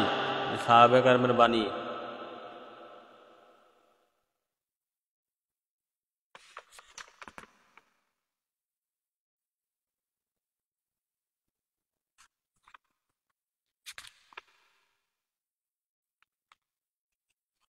এই কিতাবে আরো গুরুত্বপূর্ণ আলোচনা আছে।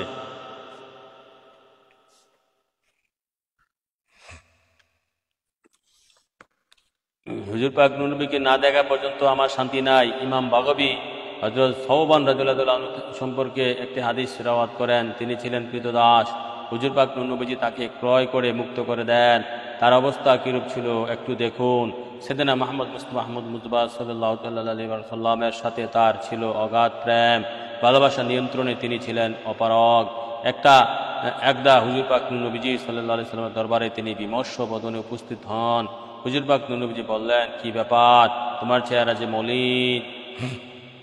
তিনি আরজ করলেন, ইয়া রাসূলুল্লাহ, না আমার কোনো রূপ ব্যাম বা ব্যারাম বা বেদি, না কোনো বেদনা, কিন্তু আপনাকে না দেখলে আমার যারপর নাই অন্তর বেদনা ও চরম দুশ্চিন্তা অনুভব হয়। হ্যাঁ, নবী পাক সাল্লাল্লাহু আলাইহি ওয়াসাল্লাম না দেখলে চরম ও দুশ্চিন্তা অনুভব হয়। আপনাকে না দেখলে আমি কোনরূপ সান্ত্বনা পাই না। তাছাড়া আমি পরকালে নিয়েও ভেবেছি, আমার ভয় হয় যে আমি সেদিন আপনার দর্শন থেকে বঞ্চিত থাকব, কেননা আপনি থাকবেন নবীদের সাথে বেহেশতের সর্বশ্রেষ্ঠ উচ্চ আসনে। এদিকে জান্নাত যদি আমার নসিব হয়েও থাকে, আমি থাকব কত নিচু পর্যায়ে। আর যদি বেহেশতে প্রবেশও করতে না পারি, আপনার দর্শন তো আদৌ সম্ভব হবে না। সাইয়েদনা মুহাম্মদ রাসূলুল্লাহ সাল্লাল্লাহু আলাইহি ওয়াসাল্লাম, পৃষ্ঠা 407। আল্লাহু আকবার। রাসূলুল্লাহ, এই দেখেন প্রায় এখন এইটা যে এই ঘটনা যে সাহাবীদের সাথে ঘটছে, সেই সাহাবীদের নাম আছে ইমাম বগবী হযরত সাওবান রাদিয়াল্লাহু আনহু সম্পর্কে এই হাদিসটি রিওয়ায়াত করেছেন। ইমাম বগবী হযরত সাওবান রাদিয়াল্লাহু আনহু আমার হুজুর পাক নূর নবীজির একজন কৃতদাস ছিলেন। হ্যাঁ, সে নবী পাক সাল্লাল্লাহু আলাইহি সাল্লামের প্রেমে কি মুজ্জুব ছিলেন, নবী পাক সাল্লাল্লাহু আলাইহি সাল্লামের প্রেমে কি কত বড় আশেক ছিলেন, সেটা এই হাদিস পড়লেই স্পষ্ট পাওয়া যায়। তাহলে সাহাবায়ে কেরামরা, এটাকে ব্যাখ্যা করার প্রয়োজন আছে। সাহাবায়ে কেরামরা আমার হুজুর পাক নূর নবীজির প্রেমে মশগুল ছিলেন। হ্যাঁ, আমার নবী পাক সাল্লাল্লাহু আলাইহি সাল্লামের প্রেমে খুব বড় আশেক ছিলেন। তারা সৃষ্টি শ্রেষ্ঠ, তারা এই উম্মতের সত্যের মাপকাঠি, এই উম্মতের শ্রেষ্ঠ তারা এই কারণে, নবীর প্রেমের কারণে, নবীর প্রেম এবং আমল, নবীর প্রেম এবং আমল। দেখেন সাহাবারা তখনই, এই যে হাদিসগুলা আমরা পড়তে মজা লাগে, আরেকবার করি, বিষয়টা বুঝে নেবেন। হ্যাঁ, ইমাম বগবী, কি আমাদের শিরোনামটা হচ্ছে হুজুর পাক নবীকে না দেখা পর্যন্ত শান্তি নাই। নবীকে না দেখা পর্যন্ত শান্তি নাই কে বলতেছে? ইমাম বগবী হযরত সাওবান রাদিয়াল্লাহু আনহু সম্পর্কে একটি হাদিস রিওয়ায়াত করেন। তিনি ছিলেন কৃতদাস। কে? হযরত সাওবান রাদিয়াল্লাহু আনহু ছিলেন একজন কৃতদাস। হুজুর পাক নবীজি তাকে ক্রয় করে মুক্ত করে দেন। আমার নবী পাক সাল্লাল্লাহু আলাইহি সাল্লাম তাকে ক্রয় করে মুক্ত করে দেন। তার অবস্থা কিরূপ ছিল একটু দেখুন। সাইয়েদনা মুহাম্মদ মুস্তাফা আহমদ মুস্তফা সাল্লাল্লাহু আলাইহি সাল্লাম সাথে তার ছিল অগাধ প্রেম। নবীর সাথে তার ছিল অগাধ প্রেম ভালোবাসা, নিয়ন্ত্রণে তিনি ছিলেন অপারগ। একদা হুজুর পাক নবীজির দরবারে তিনি বিমর্ষ বদনে উপস্থিত হন। হুজুর পাক নবীজি বললেন, কি ব্যাপার, তোমার চেহারা যে মলিন। তিনি আরজ করলেন, ইয়া রাসূলুল্লাহ, না আমার কোনো রূপ ব্যাম বা কোনো ধরনের ব্যথা বেদনা আমার দেহের মধ্যে নেই। হ্যাঁ, কিন্তু আপনাকে না দেখলে আমার যারপর নাই অন্তর বেদনা ও চরম দুশ্চিন্তা অনুভব হয়। আল্লাহু আকবার। তাহলে কি বললো? সাহাবায়ে কেরাম বললো, হযরত সাওবান বলল, ইয়া রাসূলুল্লাহ, আমার কোনো ব্যথা বেদনা নেই, আমার কোনো দুঃখ কষ্ট নেই। তবে একটা জিনিসই, আপনাকে যদি না দেখি, আপনার রূপলাভ, আপনার নূরানী সুরত যদি, জাতি নূরের চাঁদ যদি আমি না দেখি, আপনাকে যদি আমি না দেখি, তাহলে আমার দুশ্চিন্তা, ব্যথা বেদনা শুরু হয়ে যায়, অন্তর জ্বালা শুরু হয়ে যায়। হায় রে প্রেম, প্রেমিমূল প্রেমিকুল, প্রেম ছাড়া সব ভুল। হায় রে নবী প্রেম ভালোবাসা, হায় রে প্রেম, হায় রে ভালোবাসা। হ্যাঁ, যে নবীর ভালোবাসার লাগে দুনিয়া সৃষ্টি করলো, যে নবীর ভালোবাসার জন্য মানুষ বানাইলো, যে নবীর ভালোবাসার জন্য ইনসান বানাইলো, যে নবীর ভালোবাসার জন্য ৮০,০০০ আলম ১৮,০০০ জাত বানাইলো, সে নবীকে চিনলাম। সাহাবারা তখনই প্রশ্ন করেছিল, হ্যাঁ যার নবী ইয়ার সাহাবারা কি বললো, সাবান আপনাকে না দেখলে আমার যার পর নাই অন্তর বেদনা ও চরম দুশ্চিন্তা অনুভব হয়। নবীকে না দেখলেই, আমার নবীকে না দেখলেই আমার আমার যার পর নাই অন্তর বেদনা ও চরম দুশ্চিন্তা অনুভব হয়। হ্যাঁ, এরা হচ্ছে প্রেমিক। তারপরে বলল, আপনাকে না দেখলে আমি কোনরূপ সান্ত্বনা পাই না, তাছাড়া আমি পরকাল নিয়ে ভেবেছি, আমার ভয় হয় যে আমি সেদিন আপনার দর্শন থেকে বঞ্চিত থাকব, কেননা আপনি থাকবেন নবীদের সাথে বেহেশতের সর্বশ্রেষ্ঠ উচ্চ আসনে। এদিকে জান্নাত যদি আমার নসিব হয়েও থাকে, আমি থাকব কত নিচু পর্যায়ে, আর যদি বেহেশতে প্রবেশ করতে না পারি, আপনার দর্শন তো আদৌ সম্ভব হবে না। আল্লাহু আকবার। ইয়া রাসূলুল্লাহ, নবীকে দেখাতে শান্তি, নবী দেখাতেই মুক্তি, নবী ঈমান, নবী জ্ঞান, নবীর সঙ্গে ইসলাম, নবীকে যে নবীর মধ্যে শান্তি, নবীর মধ্যে জান্নাত, নবীর মধ্যে ব্যস্ত, নবী হচ্ছে সমস্ত ভালোবাসার ভালোবাসা, নবী হচ্ছে সমস্ত ইমানের ইমান, নবী সমস্ত গায়েবের গায়েব, নবী হাজের নাজের বানানেওয়ালা।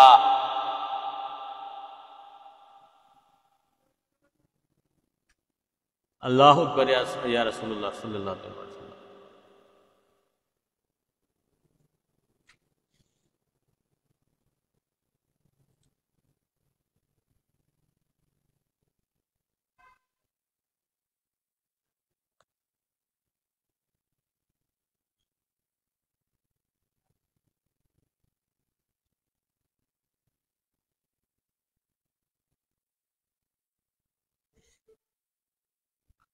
আল্লাহু আকবার। ইয়া রাসূলুল্লাহ, আল্লাহ রাসূল আমাদেরকে সত্য বোঝার মানার তৌফিক দান করুক। সকলে বলে আমিন।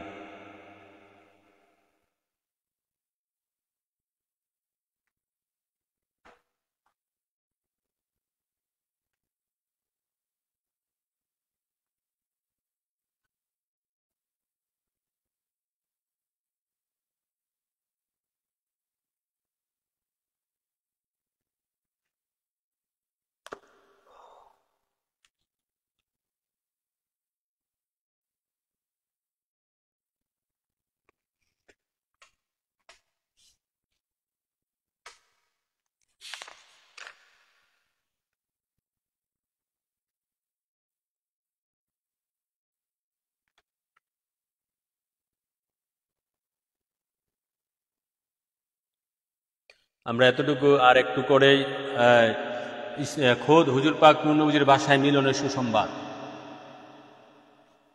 হুজুর পাক নূর নবীজির ভাষায় মিলনের সুসংবাদ।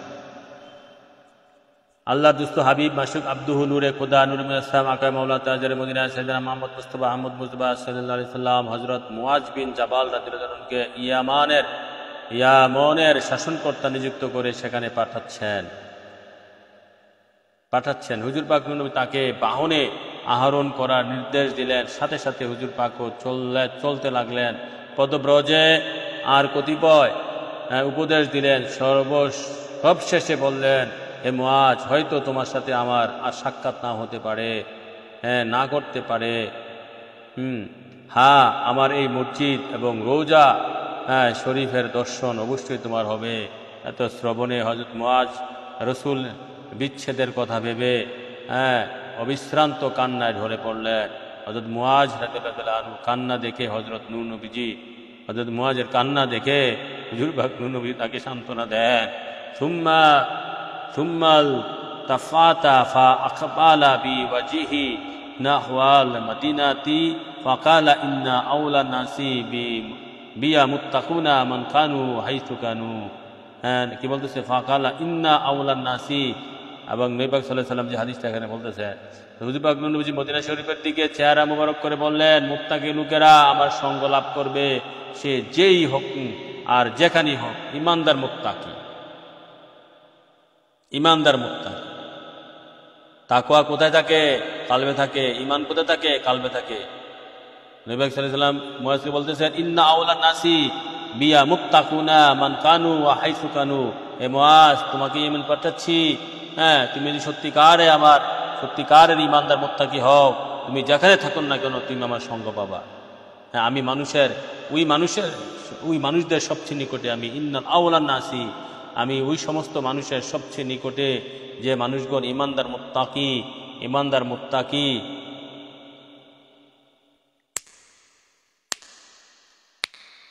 ইমানদার মুত্তাকি যে মানুষ, নবী বলছেন সে মানুষগুলো আমার সবচেয়ে নিকটে। তাহলে হাদিস দিয়ে স্পষ্ট বোঝা যাচ্ছে ইমানদার মুত্তাকি হইতে হবে। ইমান মানি কাল ইমান তো ইমানেই। আর তাকওয়া, অনেকে তাকওয়া বলতেছে, অনেকে বলে যে খোদার ভয়। তাকওয়ার অনেক ব্যাখ্যা বিশ্লেষণ আছে। তাকওয়া কি? হ্যাঁ, আমি বলবো নবী ভীতি। তাকওয়া আপনারা বলতেছেন খোদার ভয়। হ্যাঁ, খোদাকে ভয় করেন। খোদার ভয় তো খারাপ জিনিস না। তাকওয়া আবার অনেকে বলে হ্যাঁ, খোদাকে ভয় করে সমস্ত প্রকারের খারাপ কাজ থেকে নিজেকে গুটিয়ে নেওয়া হচ্ছে তাকওয়া। আল্লাহ রাসূলকে ভয় করে, হ্যাঁ, আল্লাহ রাসূলকে ইন্নামা আনা নাযীরুন, নবী যে বলছে ভীতি প্রদর্শনকারী। ভয় তো নবীকে করতে হবে। নবীর সাথে বেয়াদবি করলে আমল চলে যায়, কুফর হয়ে যায়, সমস্ত আমল বাদ হয়ে যায়, ঈমান চলে যায়, দাজ্জাল হয়ে যায়। তো নবী যে কোরআনে অনেক যে বলেন ইন্নামা আনা নাযীর, ইন্নামা আনা নাযীরুন, আমি হচ্ছে ইন্নামা আনা, নিশ্চয়ই আমি হচ্ছি ভীতি প্রদর্শনকারী। ইন্নামা আনা নাযীরুম মুবিন, আমি স্পষ্ট ভীতি প্রদর্শনকারী। আর নবীজি হচ্ছে স্পষ্ট ভীতি প্রদর্শনকারী।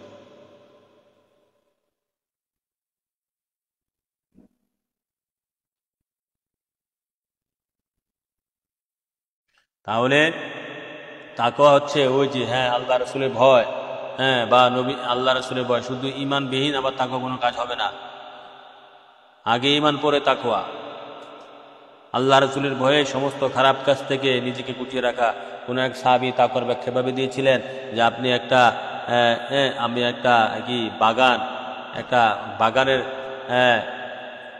যে হ্যাঁ একটা গোলাপের বাগানে আপনি প্রবেশ করছেন।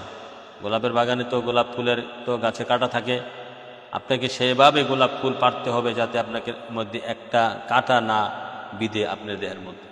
পৃথিবীতে এমনভাবে চলতে হবে নবীকে ভালোবেসে, নবীর সুন্নাত ধরতে হবে, এবং সমস্ত নিষেধ যে নিষেধগুলো আছে, সমস্ত যে নিষেধ আছে জিনিসগুলা, যেগুলাকে নিষেধ করেছে আল্লাহ রাসূল, যেগুলো থেকে দূরে থাকার জন্য সেগুলো বর্জন করতে হবে। যেগুলো আদেশ করেছে সেগুলো ধরতে হবে, যেগুলো হুকুম করেছে মান্য করতে হবে, যেগুলো থেকে বিরত থাকার নিষেধ করেছেন সেগুলো থেকে দূরে থাকতে হবে। সেটা হচ্ছে এক প্রকার তাকওয়া। এখন নবীজি কি বলছে? ইমানদার তাকওয়া। ইন্না আওলান নাসি বিআহ মুত্তাকুনা মান কানু হাইসু কানু, সে যেখানে থাকুক না কেন, সে যদি ইমানদার মুত্তাকি হয় তাহলে সে আমার নিকটে। সে যদি ইমানদার মুত্তাকি হয় সে আমার নিকটে।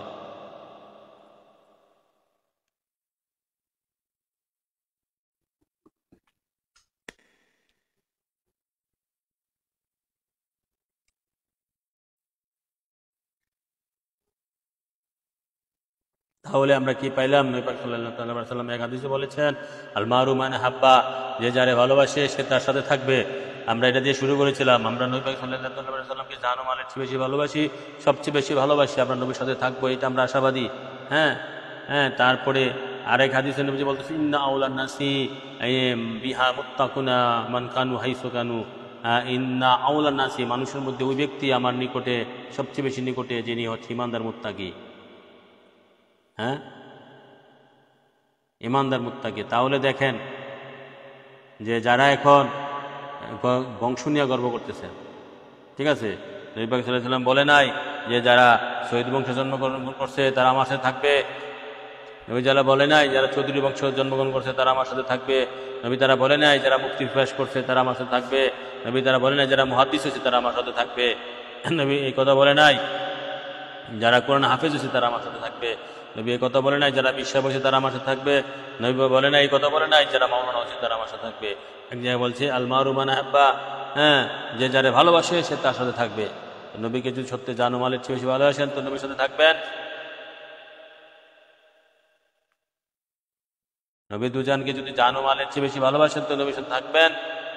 এই গেছে একটা হাদিস। দ্বিতীয় হাদিসে বলতেছে ইন্না আওলান নাসি বিয়া মুত্তাকুনা মান কানু হাইসু কানু, মান কানু হাইসু কানু, সে যেথায় যেখানে থাকুক না কেন যেই হোক না কেন, যেথায় যেখানেরই হোক না কেন, সে যেই হোক না কেন, সে যদি একজন কুলি হয়, মুচি হয়, মেতর হয়, সে যদি একজন দিনমজুর হয়, সে যদি একজন কুলি মুচি মেতর রিস্কওয়ালা হয়, দিনমজুর হয়, সে তার মধ্যে তাকওয়া থাকে, ঈমান থাকে, আমি নবীর নিকটে সে।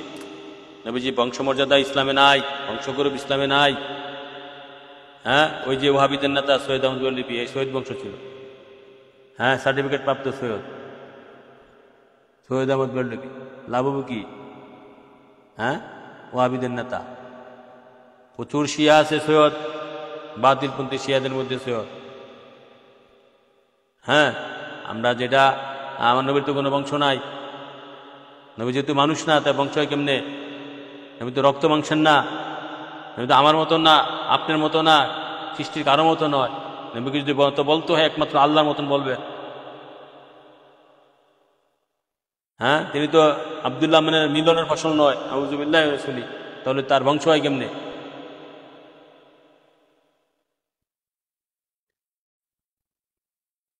হ্যাঁ, এখন বলবেন মা ফাতেমাতুজ জোহরা সিলসিলা যেগুলো আসছে সেগুলা কি? হ্যাঁ, সেটা মা ফাতেমাতুজ জোহরার বংশ থাকতে পারে, মাওলা আলী সেটা কোথার বংশ? নবী যেহেতু নূর, আল্লাহর জাতি নূর, আল্লাহর যেমন বংশ নাই। হ্যাঁ, বা আদম বংশ, সবাই তো নবী বংশ, আদম থেকে সবাই আসছে। প্রতিটা হিন্দু, বৌদ্ধ, খ্রিস্টান, ইহুদি, নাসারা, চাকমা, মাগুছি থেকে শুরু করে সবাই তো আদম বংশ। তো সবার বংশ তো, সবার বাপে তো নবী ছিল, সকলের বাপ তো নবী ছিল। তাহলে এতে কোনো মূল্য আছে? এতে কোনো দাম আছে? এতে মুক্তি, নাজাত, ইমান আছে? ইমান নাই। মুক্তি, নাজাত ইমানের মধ্যে, নবীর প্রেমের মধ্যে, তাকওয়ার মধ্যে। ইমানদার তাকওয়া হইতে হবে, নবীজি ডাইরেক্ট ঘোষণা করে দিয়েছেন। বংশের মধ্যে কোনো মর্যাদা নাই, ডিগ্রি ফিগ্রি গাইতে কোনো মুক্তি নাই। ডিগ্রি, বংশ, আমিত্ব গৌরব আনে, আমিত্ব বংশ মানুষকে ধ্বংস করে। ডিগ্রি ফিগ্রি এগুলা মানুষকে ধ্বংস করে, এগুলা কারণ আমিত্ব হয়। যার যত বড় ডিগ্রি তার তত বড় আমিত্ব।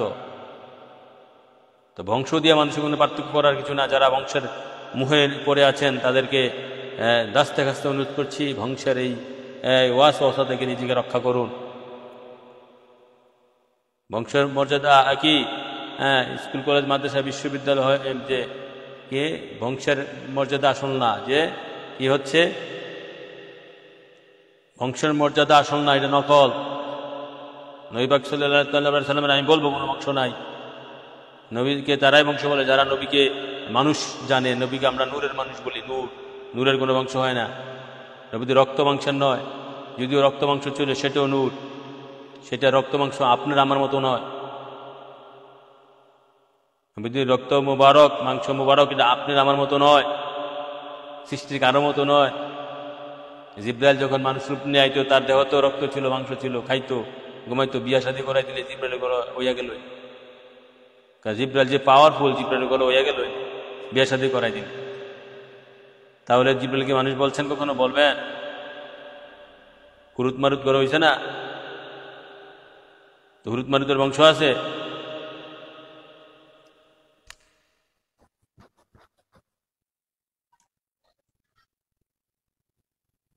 তাহলে আমরা বংশগৌরব করব না, বংশগৌরব করব না। বংশ কেন? বংশের কোনো মর্যাদা নাই, কোন ইসলামে নাই, ইসলামে নাই। নবী পাক সাল্লাল্লাহু আলাইহি ওয়াসাল্লাম যে কোনো বংশের মর্যাদা নাই। বিদায় হজ্জের ভাষণও তিনি বলে গেছেন, সবাই আদম সন্তান। মর্যাদা শুধু ঈমান তাকওয়ার মধ্যে। ইন্না আকরামাকুম ইনদাল্লাহি আতাকাকুম, সূরা হুজরাতে তো এসেছে। তাকওয়া, ঈমান তাকওয়া যার মধ্যে আছে তার মর্যাদা। ঈমানবিহীন তাকওয়ার কোনো মর্যাদা নাই।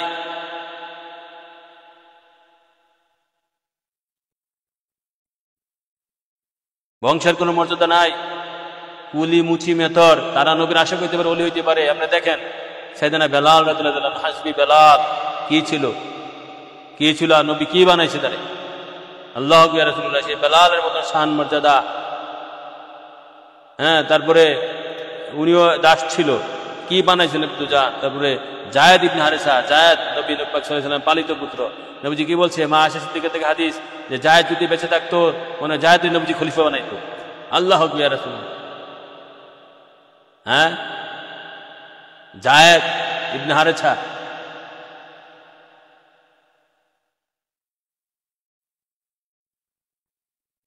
জায়েদের কি মর্যাদা! হযরত বেলালের কি মর্যাদা, কে দিছে এগুলা? কার সাথে থেকে পাইছে? কই থেকে পাইছে? বংশের কারণে পাইছে? তারপরে আরেকজন আছে আপনার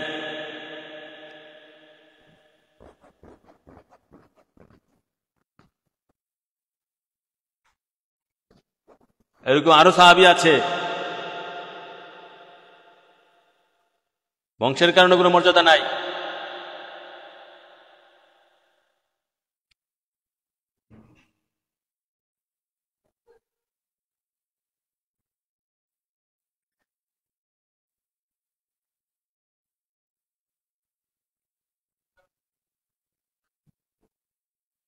মর্যাদা শুধু ঈমান এবং তাকওয়ার কারণে, কোরআন হাদিসে তাই প্রমাণ।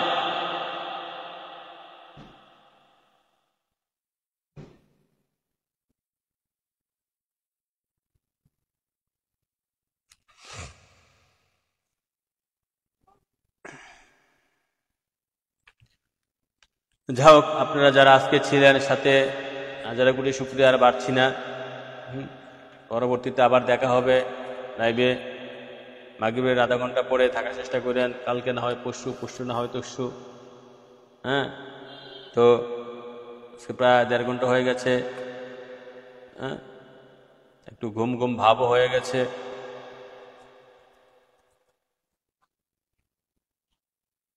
তো আজকে যে আলোচনা করেছি, গুরুত্বপূর্ণ আলোচনা হয়েছে। আল্লাহ রাসূলের দয়া, মনে করেছিলাম যে আলোচনা ওরকমভাবে করতে পারবো না, যে প্রথম যে নিরস ছিল। তো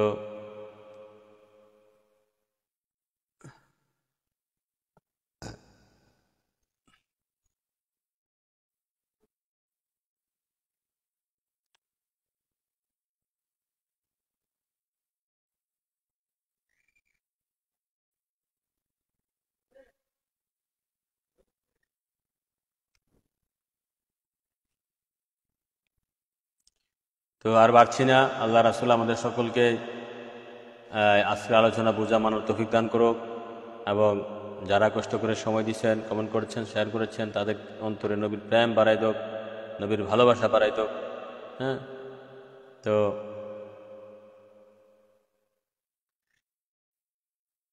আল্লাহ রাসূল যেন এই অত ফকিরের বয়ান মানুষের কাছে পৌঁছায় দেয়। হ্যাঁ,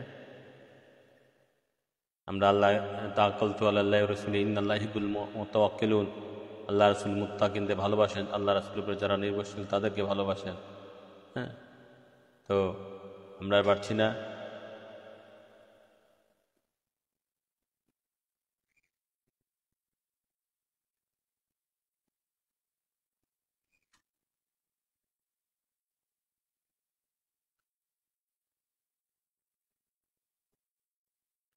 আল্লাহ রাসূল আমাদের সকলকে এই সত্য বুঝার মানার তৌফিক দান করুন। আমিন। ওয়া মা আলাইকা ইল্লাল বালাগ। আমিন সুম্মা আমিন। বিহাক্কি লা ইলাহা ইল্লাল্লাহু মুহাম্মাদুর রাসূলুল্লাহ সাল্লাল্লাহু আলাইহি ওয়া সাল্লাম। আসসালামু আলাইকুম ওয়া রাহমাতুল্লাহ।